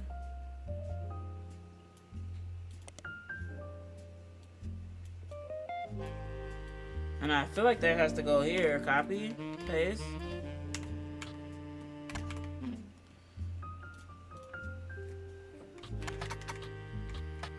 Roottree. Business Watch has played a host to many Roottrees advertisements over the years for many of their products, including 5 pieces. They flood the results. Carl Roottree was voted Watchman of the Year in 1987 with his work with Root. Cover it. And summary of the article has been added to your evidence. Okay, let's also look up Elias. And he was awarded that in 1936 for his accomplishments. All right, so now we got the two things that we need, I believe. You're searching Business Watch magazine with the business. Yeah. Crazy part is I just figured that out. Carl Roottrees, okay.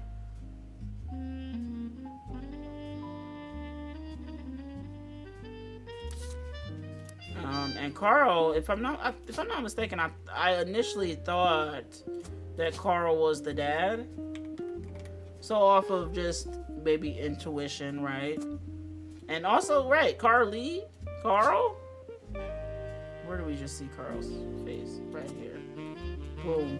And then we do have a picture of Elias that we just uncovered.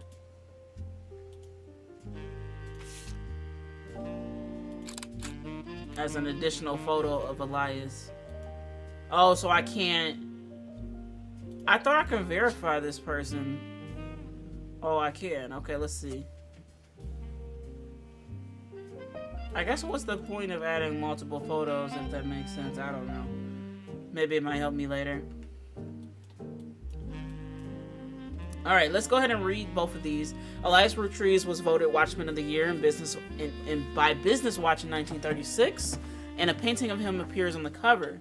The magazine says he was voted Watchman of the Year specifically, recognized a global rollout of 5 pieces. Inside the article is a timeline of the 5 pieces. Elias forms his Roottrees Candy Company after marrying his wife, who inherited a maple farm. During the period before 5 pieces, the company was barely profitable. 1909, Elias had a daughter, first of 5 children. 4 more follow, leading to. So his first child, and then we do oldest left to right, I believe, right? Yep. Left to right. So oldest. So his oldest one is a daughter. So his oldest could be Gwen. We got 2 so far. We got Gwen and we got Lauren. Lauren did mention that she wasn't the oldest. She was like something, you know. You said when somebody's locked in, I can add additional photos. I guess that makes sense, but I guess I was trying to figure out like, not is there a point to doing that other than like maybe the photos might help me identify the same person in other photos, maybe? Okay, so we gotta figure out Elias's first granddaughter. But we know Lauren only has 1 child. So, by that being said...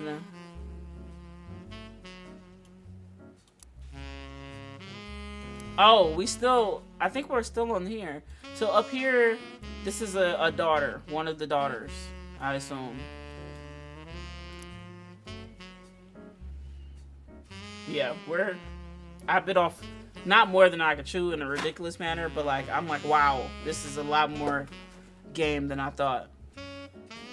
All right, 1926, pieces are rolled out. 1928, new recipe and flavor is finalized, and the candy begins nationwide distribution in department stores.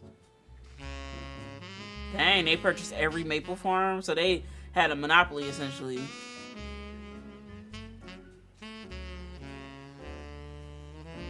Huh. Alright, let's read a little bit about Carl Roottrees. We didn't read this one. I wonder what that is. You've been in line of work for a long time.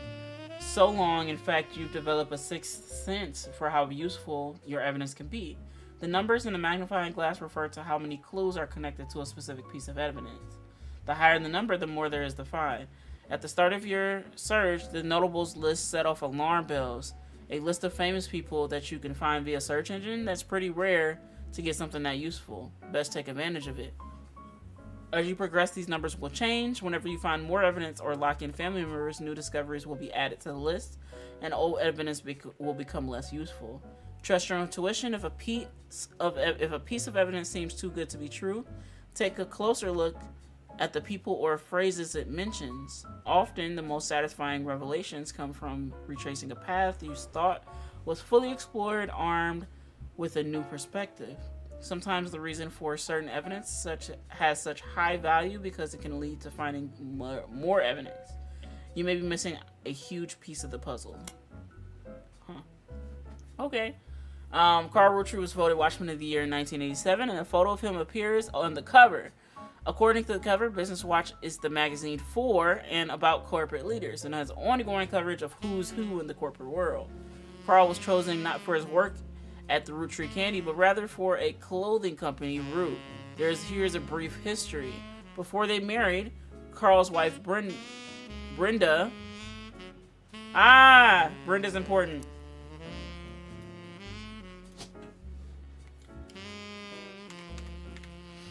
Probably Brenda White, I would imagine, right? Carl's wife, Brenda, was a fashion consultant. Oh, we don't get to add that. When Raina was born, Brenda retired to become a stay-at-home mother. Looking for a creative outlet, she spent any free time she had at the sewing machine. Raina's new clothes were a hit to other parents, including Carl's cousin, Jim Roottrees, a notable singer. So, Jim is Carl's cousin. So, Jim belongs on this floor.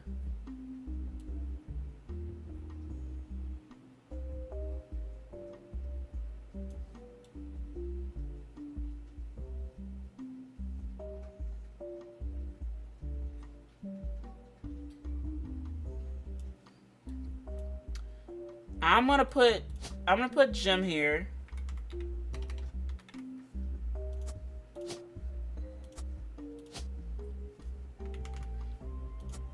I'm thinking that's like all I can do right now. But he's a famous person, so this is where James goes. There's no other stars on here, so I'm essentially this is exactly where he goes. We'll figure out Roottrees, Miracle Jr., all of that stuff later. Alright, now. I don't know how to clear things. That is one thing I didn't...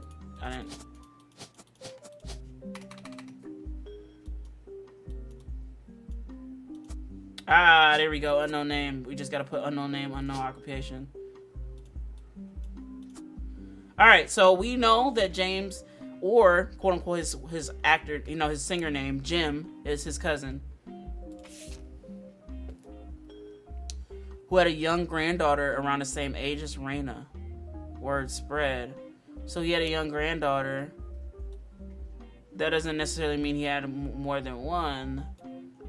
But I'm pretty sure he might be there, because if he's a cousin, then he's next to him. He's not a sibling, but he has different parents, right?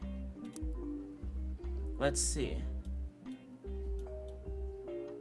By 1982, Brenda's patterns were being copied by other brands. Seeing the demand, Carl and his second cousin, Ernie Jr., who had just become the president of Roottrees at the time, spearheaded Root. So his second cousin, Ernie. So, second cousin Ernie could be anywhere on this list outside of these four initial cousins. Well, we won't put Ernie on here anyway, because I think it might be more confusing adding random names that we may not know exactly where to come back to. But it will be interesting to know that, he had a second cousin. So I kind of want to put this and highlight this, so we have this little quote later. Other blood relatives who have say in the company's finances refuse to fund anything other than candy. So Carl personally spent his entire inheritance to bankroll the clothing company. When the profits began to appear, however, the rest of the family changed their tune. They repaid his investment, and now Root exists under the umbrella of the candy company, and they all benefit. Per tradition, or perhaps superstition, new clothes always debuted the way the first ones did. Raina became their catalog's cover and model. As she grew, the product line expanded to older kids as well. Her younger sisters were then recruited to show off the baby clothes. That's kind of silly. Carl was voted Watchman of the Year primarily for his personal gamble and ensuing payoff. Okay, so did we search everybody on this list? I believe we have.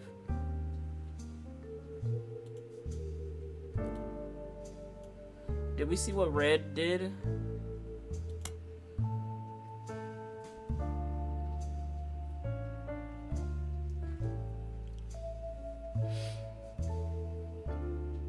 But the crazy part is, We don't have anything else right. Oh, we know what Carl did. He's a CEO, but he also made clothes. So is there a specific one for clothes? I'll put CEO for now, and let's keep looking.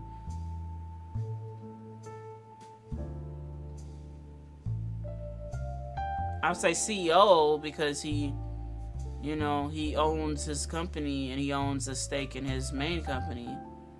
But I mean, he makes clothes, so that's what made me also search here.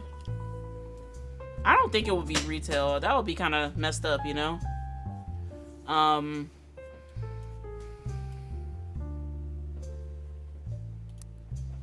Alright, now let's go back and look at some of these pictures. We got a lot of pictures here.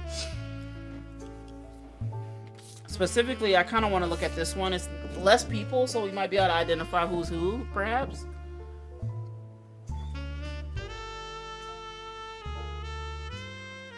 Pop. So Lauren's dad is this fellow right here on the left.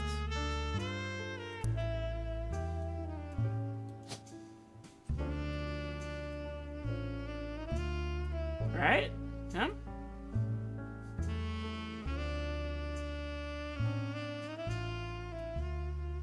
Is this him right here? Yep. Okay, that's Pop. We don't know who Pop is. Eli Jr. We still gotta figure out who Eli Jr.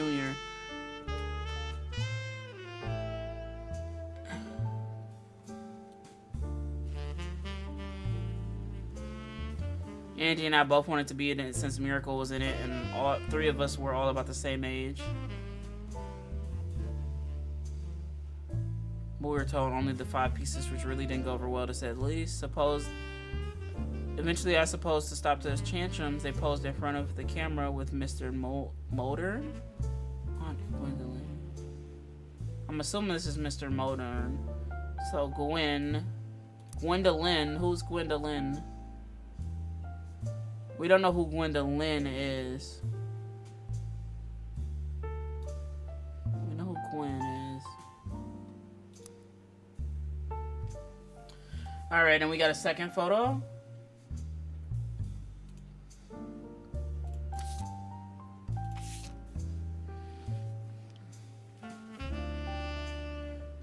So this is Elias Jr.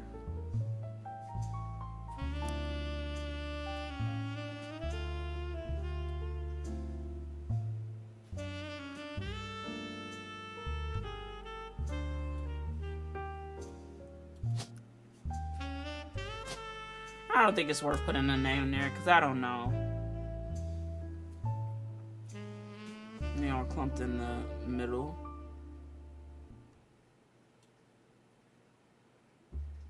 So Lauren said, I was outvoted by my brother. They insisted the 4 of us. So I don't think Gwen is here.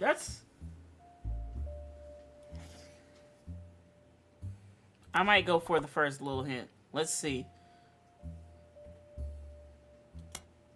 You haven't searched for everyone in your list of multiple Roottrees. That's a good place to start. I haven't?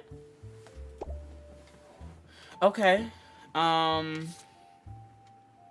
You know what? Hold on. I think I just thought of something.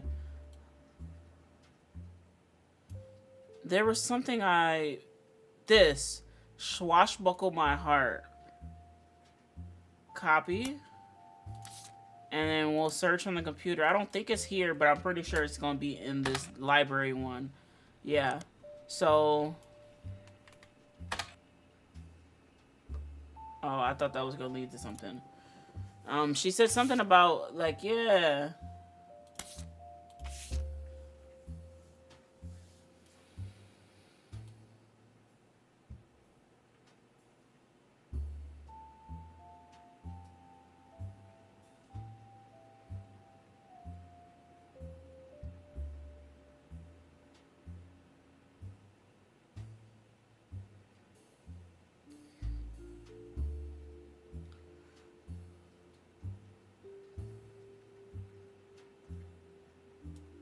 So, Jacob. Yeah, we already know that Lauren was with Jacob, right? Don't we have Lauren with Jacob? Yep. Okay, we might. I'm. Let's just go ahead and start by searching because I don't know. That's what the game said we didn't do. So let's we search Carl Roottrees. I'm pretty sure we found everything for Carl Roottrees. And then did we put Brenda's name over here? Brenda Roottrees or Brenda White?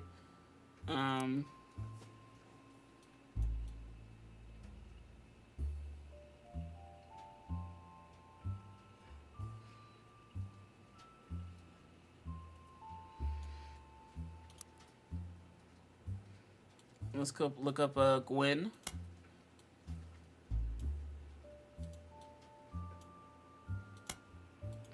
See what's going on with Gwen. Gwen Roottrees, somewhat of a well-known actress, who was active in the late 1950s. What does she do now, though?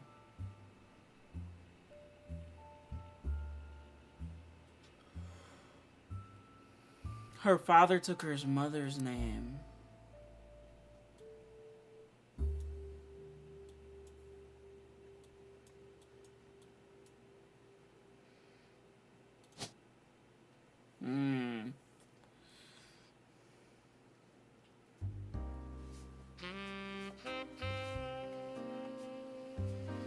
What if Gwendolyn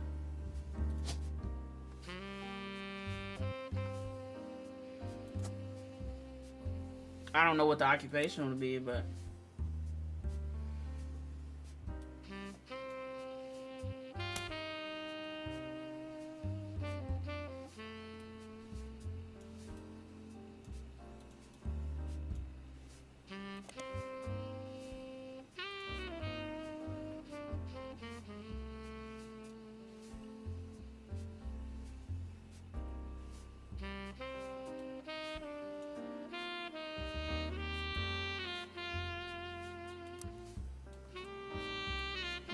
so he's not currently a musician.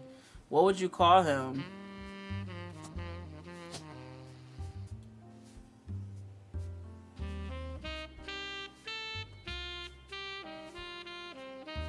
Oh, man, they got the president here? Bro, for real? Let's go back to that.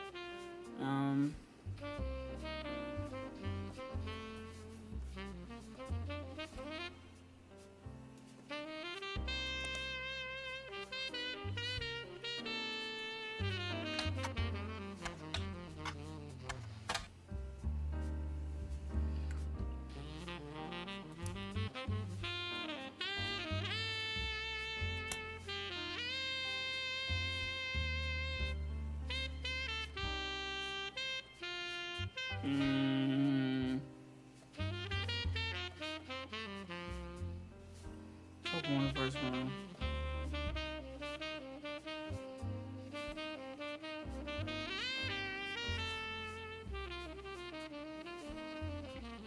What was her, did they mention her? Oh, Lauren Lafferty.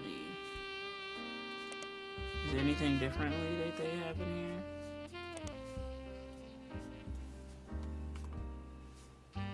No.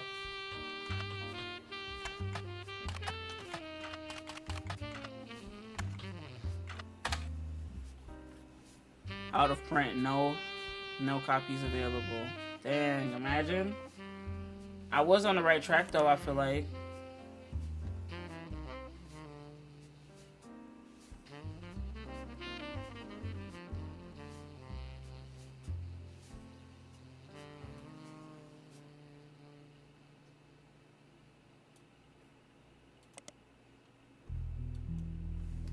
Court Jester?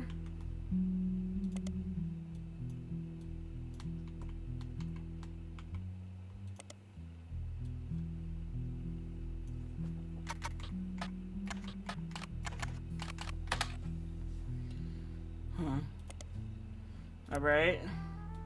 And we got this Miracle Jr. person, which we already looked up, but...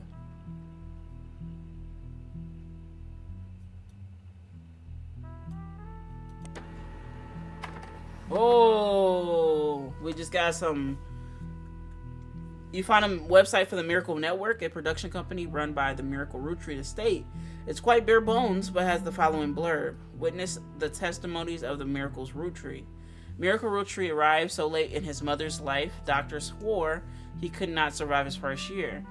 Mother and father, Elias and Gwyneth, named him Miracle because they thought him impossible. He was younger than his brothers and sisters by over 14 years. With a birth that late, the final child of his generation was nearly torn apart by countless health problems, but still the power of God on his side, he persevered. He triumphed over these complications and even regained his sight to spread his healing word of the Almighty. 23 years later, Miracle Rootree Jr. arrived and became the famous family's second vessel for the higher power. At 18, he unburdened himself from the Rootree name and took his father's testimony to a whole new level. Via the power of television, Miracle Jr. spread the gospel across the entirety of New England. He has since left the life of glamour and glitz behind to reach those places who needed it most. Power of God coming to a town near you. Below is a blurb, a flyer about the tour, which is in your evidence. So Elias and Gwyneth, which we thought was, Gwyneth, but Elias and Gwyneth made.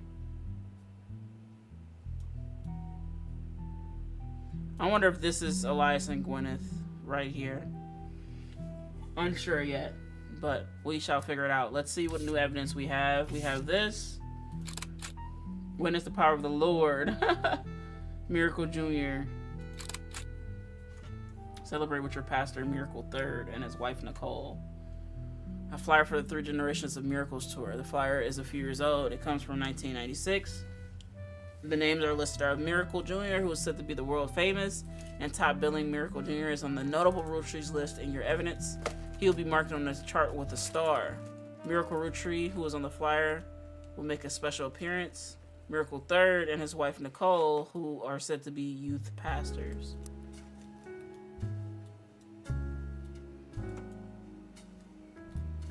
Okay. I think we'll grab a hint.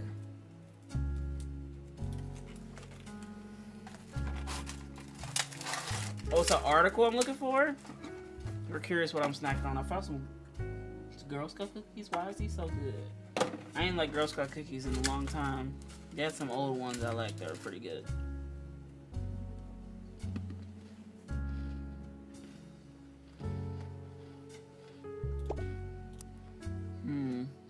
So we gotta go to the diary entry.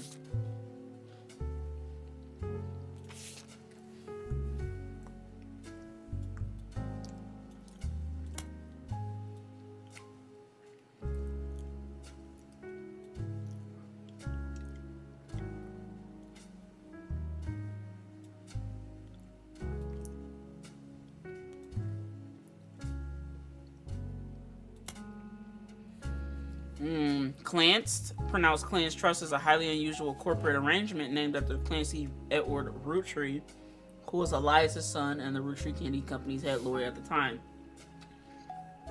Due to its unique nature, it's often brought up in online discussions about financial matters and inheritance as an oddity. The company mandates that a fixed percentage of its profits are split every quarter amongst bank accounts, representing each direct relative of Elias and Gwyneth.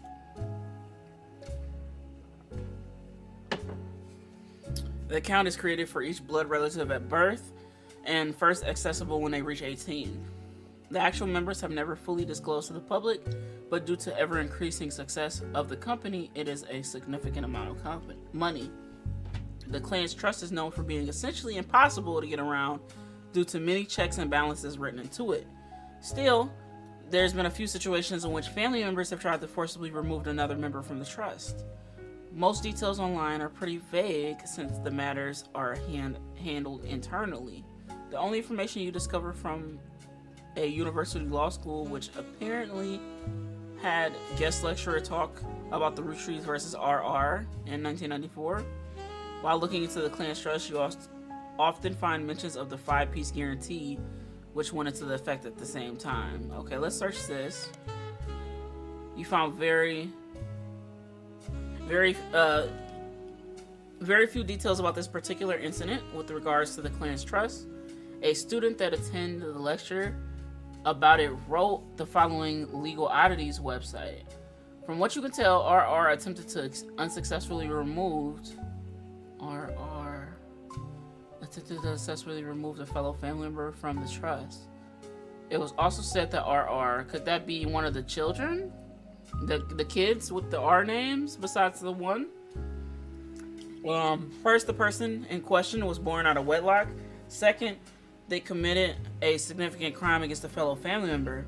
Still, due to the ironclad wording of the clan's trust, it's impossible to remove any direct descendant of Elias Roottrees without completely dissolving the trust. There is no additional information online. Alright, so let's go back and let's search this 5-piece guarantee. 5-piece guarantee in combination with the clan's trust was Elias Roottrees' attempt to ensure that the Roottrees Candy Company remain a family business for eternity.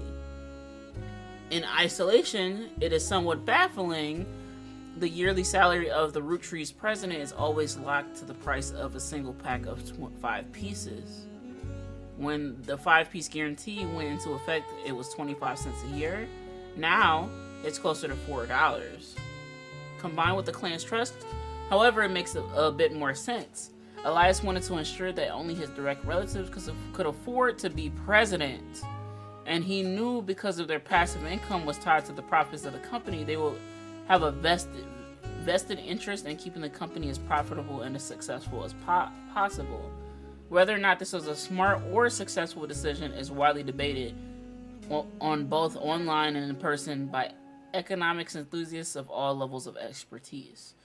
Intriguing. That's definitely intriguing. That wasn't something I initially thought that we could search. But I'm gonna just start searching random stuff, right? I mean, I know we probably couldn't search that, but if there's anything else in here that I can find.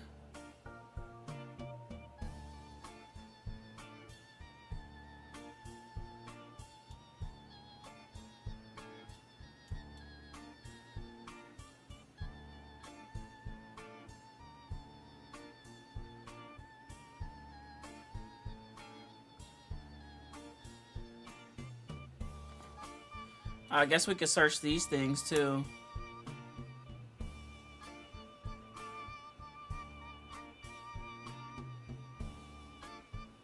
Oh, okay. I think we got another clue. From marketing materials and various candy history sites, you learn that 5 pieces are the iconic candy sold by the Roottrees Company. Although they are no longer the company's only popular product, they still sell well to this day. 5 pieces are small, colorful, shell-coated maple candies that, since late 20s, have been pressed into the shape of a maple leaf, although they usually have one flavor that looks more like a berry. Tastes have changed over the years, so have the 5 flavors, but the shape in combination with the maple has remained consistent. There is also a history print advertisement website that claims to have 5 pieces advertisement scanned. Fuck. I am gonna push that. Scanned from a book called The Sweet History of Candy by Charles Lee. That's not what I meant to do. I want to copy this.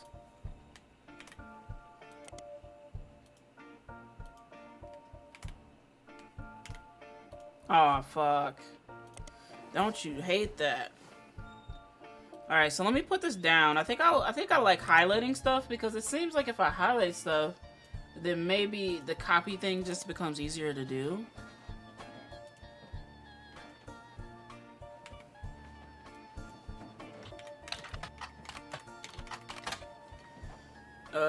And then who was this written by? Charles Lee.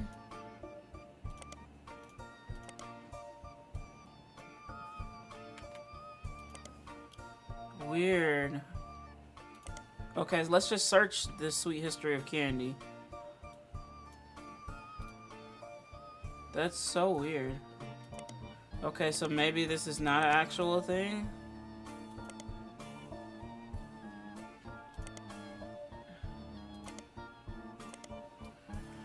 Okay, well, we thought Oh, it says all the links are broken. Okay, so I guess it don't work out. Let's go ahead and search this Next Generation.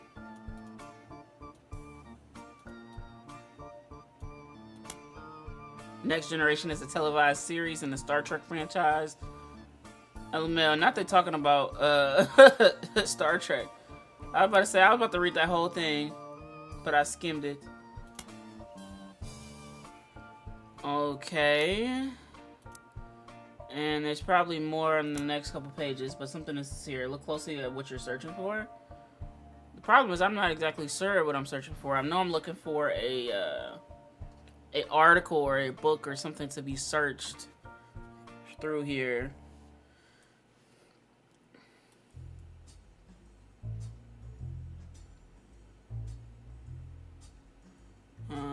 There's supposed to be something about a article or a book.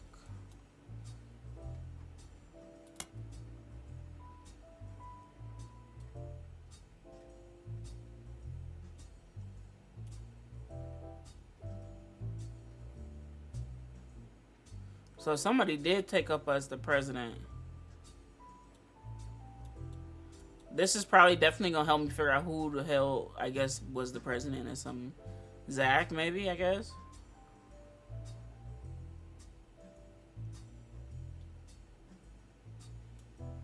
Yeah.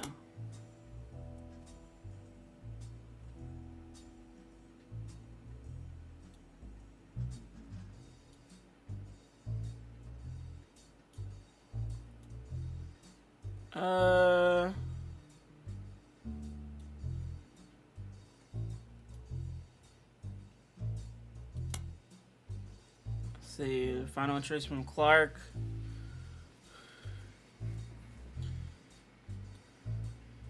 Okay, so the problem is, right? I looked up whatever they tell me I didn't look up because I don't see anything else here. Because I searched up this swashbuckle my heart.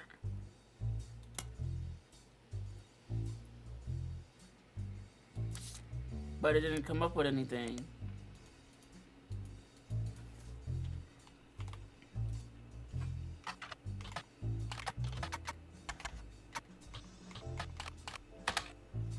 And then we got her maiden name that we could try, that we tried already, but I mean, why not?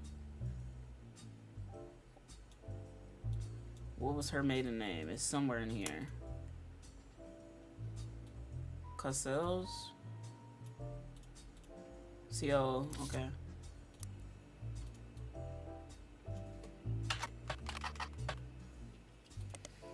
Yeah, I don't know. It's definitely something I might have to take a see, a relative appearing in a publication.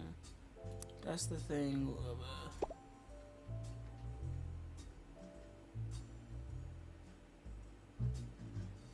This is the journal. These are the journals.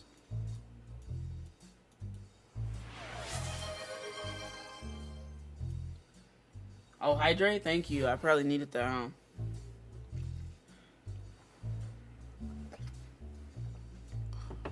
Alright.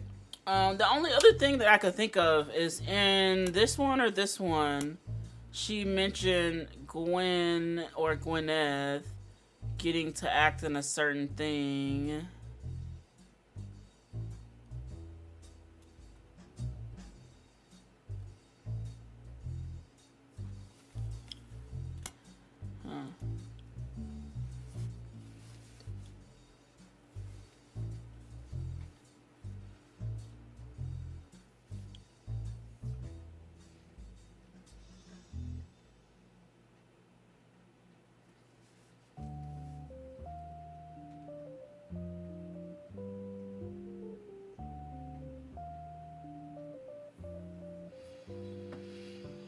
I think I'm cooked.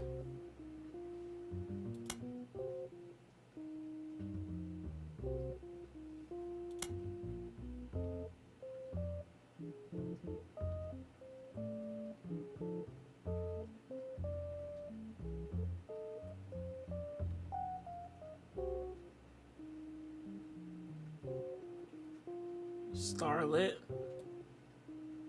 Is this it, maybe?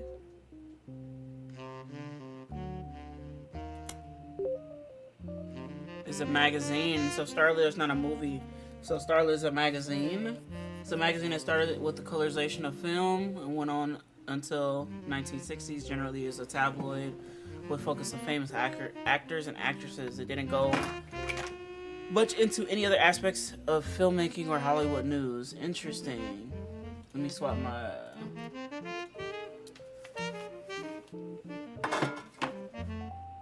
headset. It's hurting my earrings. My ears. Alright. A little stretchy stretch. Alright, so we know Starlit is the name of the magazine, right?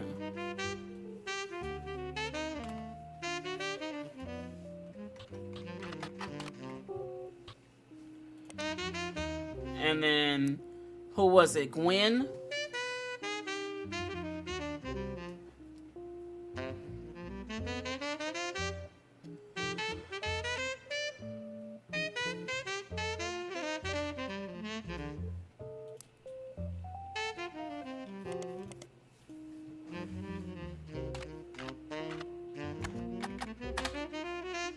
Alright, Gwen Roottrees was often in Starlit. Most mentions were around the time of her divorce in 1958 from Wild Bill Williams. The gossip is speculative and full of tabloid stereotypes. Some of it focuses on the fact that when she announced her divorce, she also announced that she was pregnant again. Others mentioned that the rumor is Wild Bill had multiple affairs, which left her heartbroken. There is also an interview from earlier, mid-1957, where she was asked about her last name. She answered, "The power of a name is undeniable. My grandfather constantly preached the importance of family ties and honoring them. My father decided to bless me with a famous name. There's nothing wrong with Cornwall, but Roottrees has power. My husband similarly goes by Wild Bill. It has an infamous name. He repurposed himself because he didn't have the benefit of being born with the famous one. But a Wild combined with the alliteration of Williams is incredibly memorable.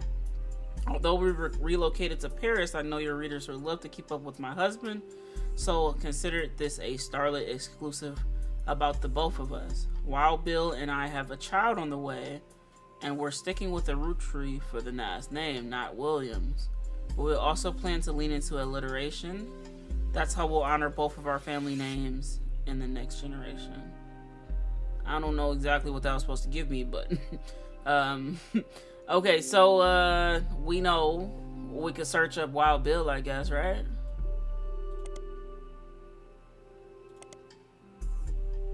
Wild Bill Williams. Let's search that.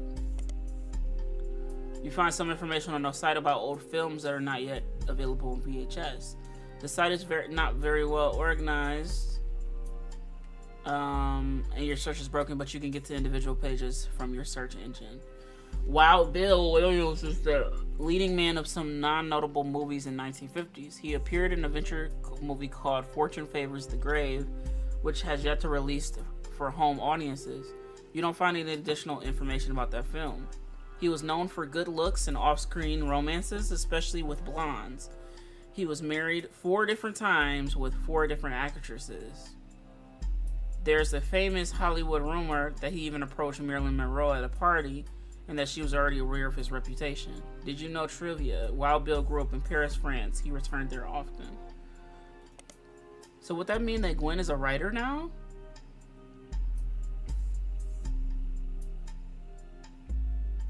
Or she just goes and gets interviewed?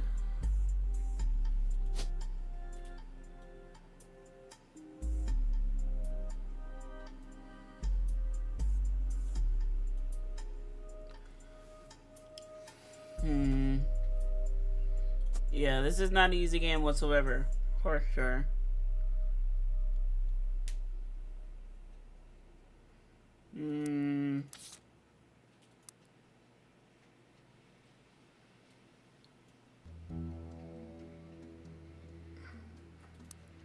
We could try to keep going Yo, what's up, Sid? How are you? How's it going? Let me see if I can get you a shout out and see if this still work. Yeah, it does actually. How you been, Sid? I hope you've been well. Hope you're streaming well. What did you end up playing? I'm assuming some COD or some other shooter that maybe. How you doing? Welcome, guys. I appreciate you being here. I am in the middle of trying to figure a certain thing out. So this Miracle Jr. Intriguing. I'm thinking that Miracle Jr. could very well be here.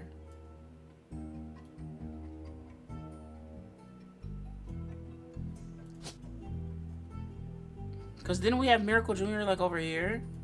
Let's go with this name for Miracle. We still don't know what Miracle Jr. looks like, but then that also will make this person Miracle.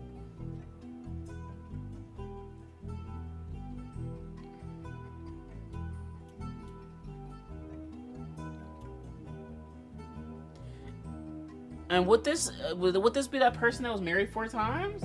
It was definitely caught tonight. How are you? I'm doing pretty good. I'm chilling, trying to solve this game. It's like a logic puzzle kind of game where you gotta solve like who people are and how they're related to each other. Having a little difficulty. Might grab a hint here soon. Let's see where it directs me. How would I have known that?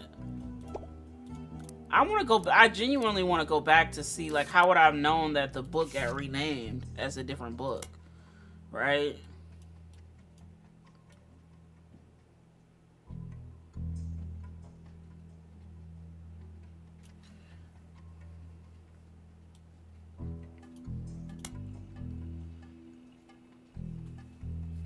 I don't know. The game just gave me a hint. X marks the spot. But that is no, I don't know, that to me there's no way I would have known that.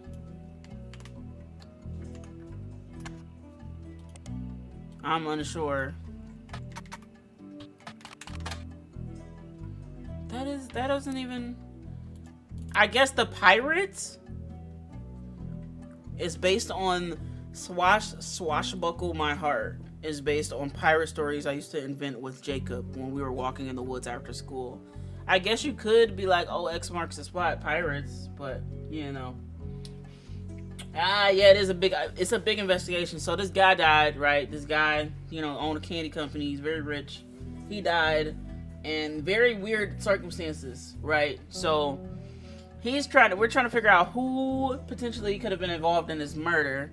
This big family tree that we have going left and right. These are all the people who could potentially have something to do with it. He wrote a almost ironclad, like kind of like legal document that basically meant that everybody who was blood related to the original person, basically, they get a stake in the company. So, I'm assuming identifying all the people who are on the family tree perhaps might allow us to identify anybody that maybe shouldn't have been on the family tree, and maybe somebody who had motive to either kill him, kill the other people, or what, to try to get all the fortune from the company. So that's essentially what we're doing here, and it's kind of like an Obra Dinn kind of style, so you get like 2 out of 3 right, and then, you know, first they're sour, then they're sweet. Man, if I had money for the rest of my life, I don't think I would try to mess that up, you know? Alright, let's go back to this. I genuinely, truly don't know how I would have gotten this. I don't know if that would have been something I would have came for without being prompted, at least like the X marks the spot one. According to the back of the book, this is a buried treasure by Lauren Roottrees from the author of the Court series. It also says keep an eye out for Roottrees' next book, Revisiting a Diary 10 Days Later. Okay, so we got a couple of names here. Let's highlight this. Let's highlight that. And then we'll highlight that.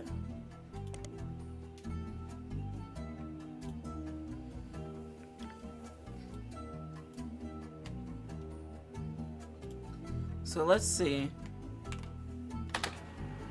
Alright, now we got something to pop up. We got a couple things to look up.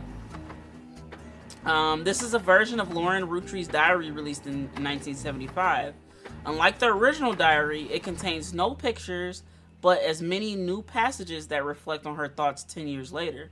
One major event happened between the releases that changed Lauren's outlook on certain subjects: the death of Elias. A summary of the fallout has been added to your notes as well as some of the other pages. Okay, I'm gonna go ahead on a whim and just go ahead and search some of the other stuff that we have, just so I can have everything just available to look at in my evidence list. A buried treasure.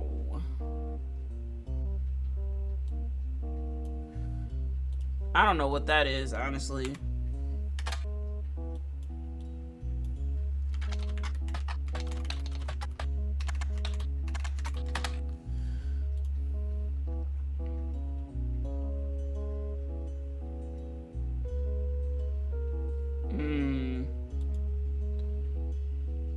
Oh, so who is this? Whoever wrote... Jacob wrote that series, I assume. So Jacob was an author? So W Files? Man, for real. This is gonna help me. I was actually kind of stuck. So it looks like basically this lady who was related to the family. Look, she's kind of like in the middle of the family tree. Right? So like all the way up here we got the OG people. You know, these are the OGs that, you know, Elias, Roottrees, and Anderson Gwyneth. These are the people that founded the company. This guy, you know, he always had a knack for wanting to do something. She owned a farm, a maple farm. He wanted to go into candy. He combined his candy with her maple syrup, and boom, they had something going for them. So this is somebody in the family. This is another version of the diary that we read earlier, which was her kind of like exposing a little bit about the family secrets and whatnot. So that's what we're reading now.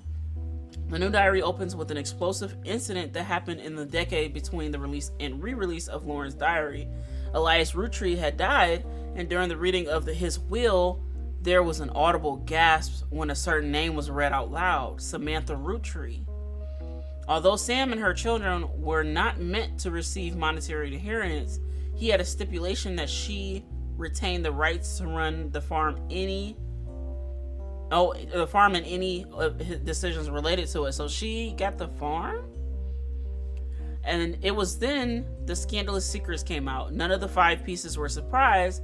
It was a quite shock to everyone else, including Sam. She had been told her parents died. Apparently, Sam was the illegitimate daughter of Elias Jr. and Patricia Christensen. Don't know who these people are, but these names might be important. Patricia, the daughter of a local steel mogul, and Eli Jr. harbored a secret romance at age 16. She became pregnant, and after birth, her father refused to let her see Eli Jr. ever again. Her baby Samantha was sent to the Roottrees. Elias hid her away with a local farmhand known as EC. Patricia was married off to a much older man and sent away. That was the end of that, almost. None of the next gens ever met or heard of Patricia until she unexpectedly reappeared, now going by Patsy. Patsy's husband died, and she reunited with Eli Jr., and they finally married in their 50s. Lauren mentioned the wedding in her first diary without knowing Patsy's history. Eli Jr. never taken another lover. Lauren, ever the romantic, quite appreciated this. When Patsy and Eli finally married, Elias decided Sam should have been a Roottrees in the first place. That's weird. Anyways, even though she was not part of the Clance trust, he wanted to include her in the family affairs. That was what led in Lauren's initial entry titled Sam. This is a page of additional notes and context from the 1975 10-year anniversary re-release of Lauren's diary. It is a companion piece. It's raining outside, I guess. It's a companion piece to the entry about Sam. Clearly, I did not know our true family history when I wrote this. I didn't even know Sam was a Roottrees. All my doubts were ill-founded. She's a fine woman. Had she had a chance to grow up with us, Sam would have been the sister figure Gwen never was. Ernie and the kids are lucky to have her, and her children seem eager to help the family in their own ways. Ernie Jr. has been learning day to day from Zach, It has been a long time since any real Roottrees was excited and interested in the actual candies Ernie. As a bonus, Gwyneth has the green thumb of her mother and adopted grandfather. With what I'm most ashamed is not figuring it all out myself. Sam's a spinning image of Patsy and her jet black hair and green eyes. She doesn't have the thick glasses that Patsy did, of course, but I guess that skips a generation. Her children have that covered. Okay. It's hard to explain the look on Pop's face when they read that the farm operations will pass to Samantha Roottree, as long as she is willing. I got flashbacks to when Zach was made president. Mother reframed it a bit to calm him down. Sam wouldn't receive any candy money after all, and was essentially inheriting the right to rule over the peasants for eternity. Pop warned us away from that farm for years. I've never met EC in person, but Pop once referred to him as a confirmed bachelor, and I suspect that's why he kept us from there. Sam had to grow up in a house with him and his roommate, Mr. Miller.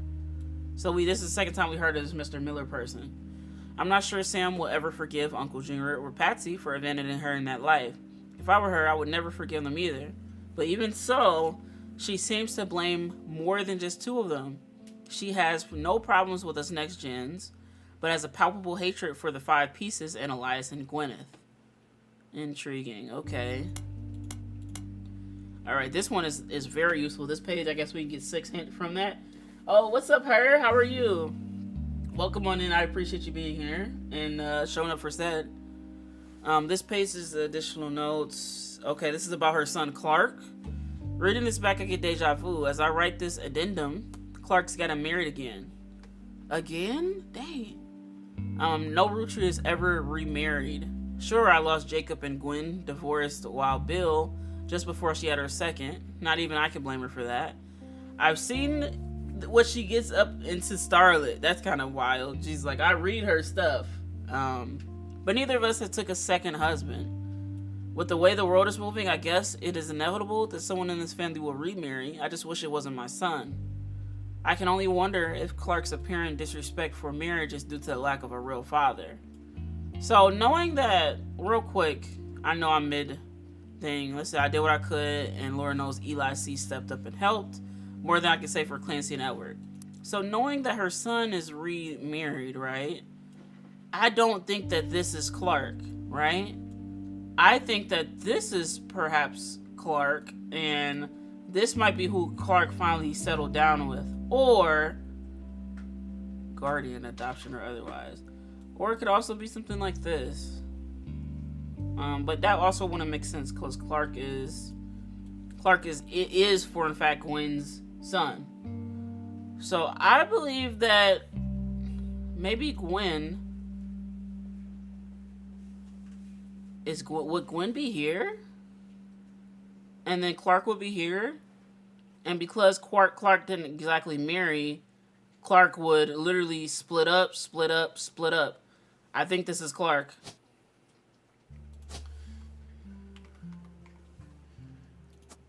Alright, and so this will be Jacob. And this will be, not Gwen, this will be Lauren, right? Yeah. That makes this Lauren.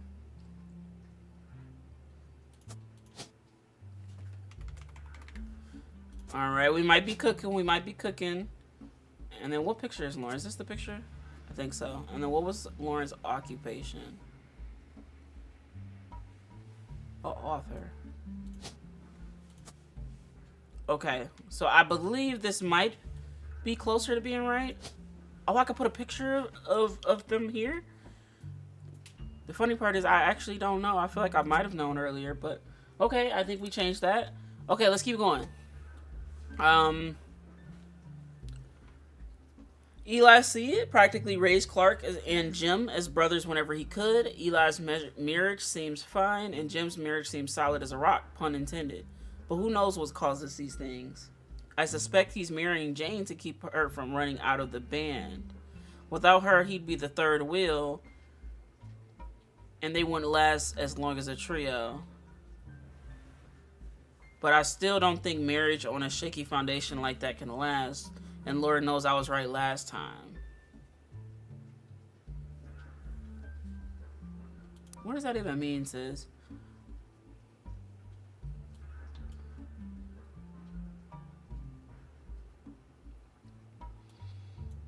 I still, despite what I just read, I still think that he lives here.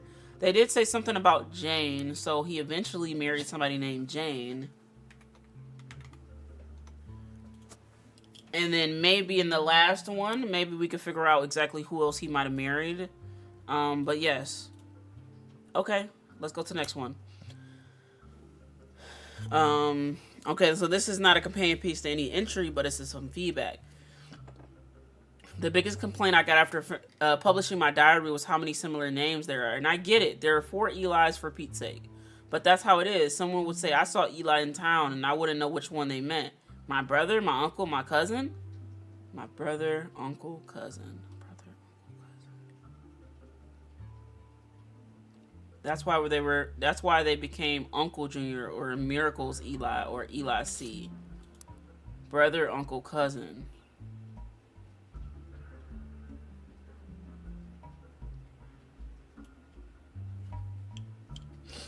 So that, I think that just essentially means that Elias is out of this picture. I think we can safely say that Elias is not in this main kind of family tree thing, because she said uncle, so that means that Elias perhaps could be over here. But also, you know what it also means? That I still don't have anything right. Shit. Not a day up there. Okay, we still got some more stuff to read on over here. Our family's names were always unusual. Grandpa Elias was a believer in using the names each generation to honor those in the last. His father and Grandma Gwyneth's father were named Edward and Clancy.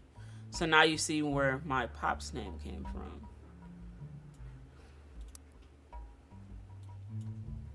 Pops.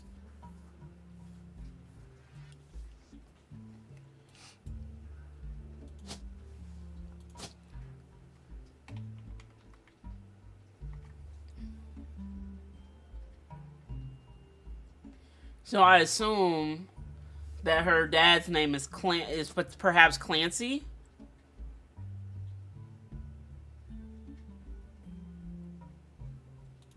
Yeah, Clancy Edward.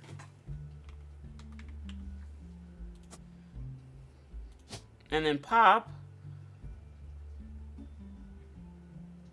Where is Pop? Who was Pop? This one, I think. All the way. No, this one. What was his occupation? That will also be something that helps us as well. But we'll figure it out in due time. Let's see.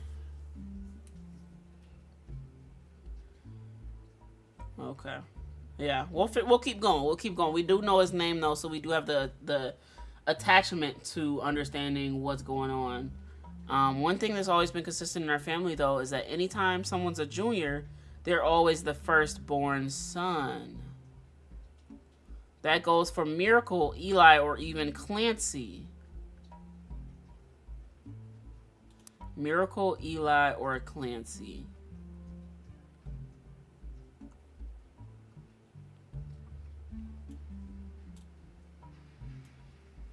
Okay, so we know Elias Jr. is probably this first one.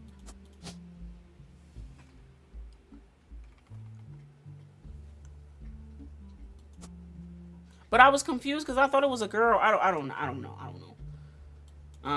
That's gonna be important though. So this is only with the men. So let's highlight this. Gwendolyn got her last name from some her name from some combination of Gwyneth and Caroline, who was Elias's mother. Women's names seem to get all mixed up as generations go on. I guess that's because there's no female equivalent of Junior. So, if you're reading my diary and confused, you're not alone. Even the government had problems. I remember once receiving certified mail for Edward Clancy Roottrees. I had to break the news that they got my father's name backwards. So her father is Clancy Edward Roottrees. And we got that right? Yep, Clancy Albert. Okay. Let's see. This is a fun bonus. Okay. Apparently, it's the first thing she should find that she ever wrote. She knows it was for a school assignment about anger, and she believes, based on the teacher's name, she must have been in the 3rd grade. She doesn't exactly remember the events spelled out here, but she does remember getting in trouble. When I get angry, I met a girl who I did not like. She was dirty and did not have a pretty dress. I wonder if that's just like misspell or if that's like on purpose or whatnot. One sec.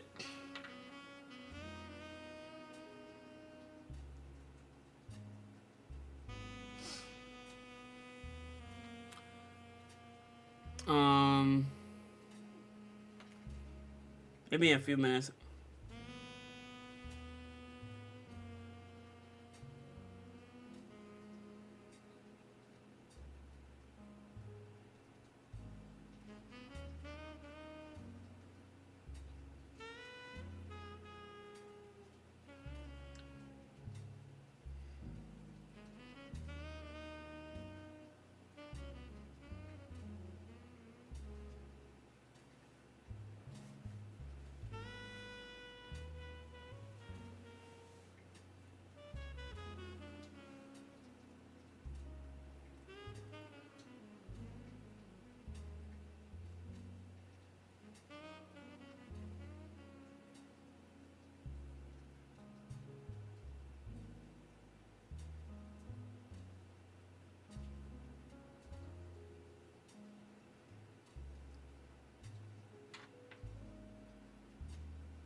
Okay.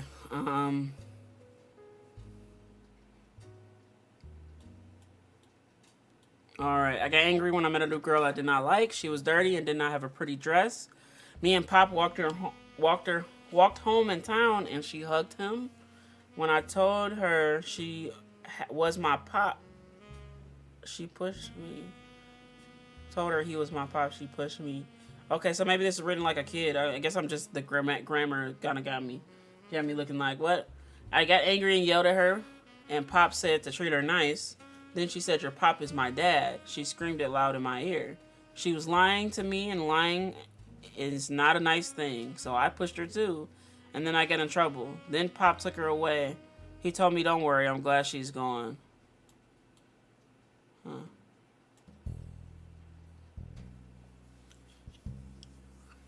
Okay.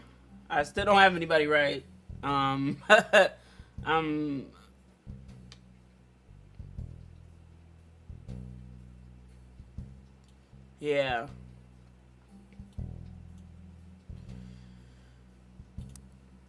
I'm trying to think, was there anything else I wanted to search?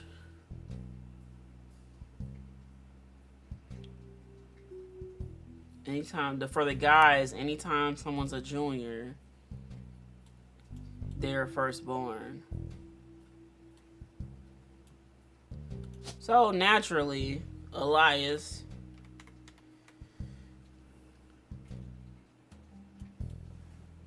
Uh-oh, I didn't mean to change Elias's original Elias. We get Roottrees Elias. So we have Elias Jr.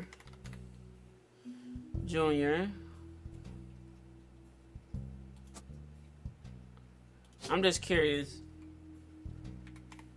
How many juniors do we have? We have Clancy Jr., Elias Jr., Ernest Jr., and Miracle Jr. So we have Clancy Jr. So I guess I'm slightly confused this one, because Clancy...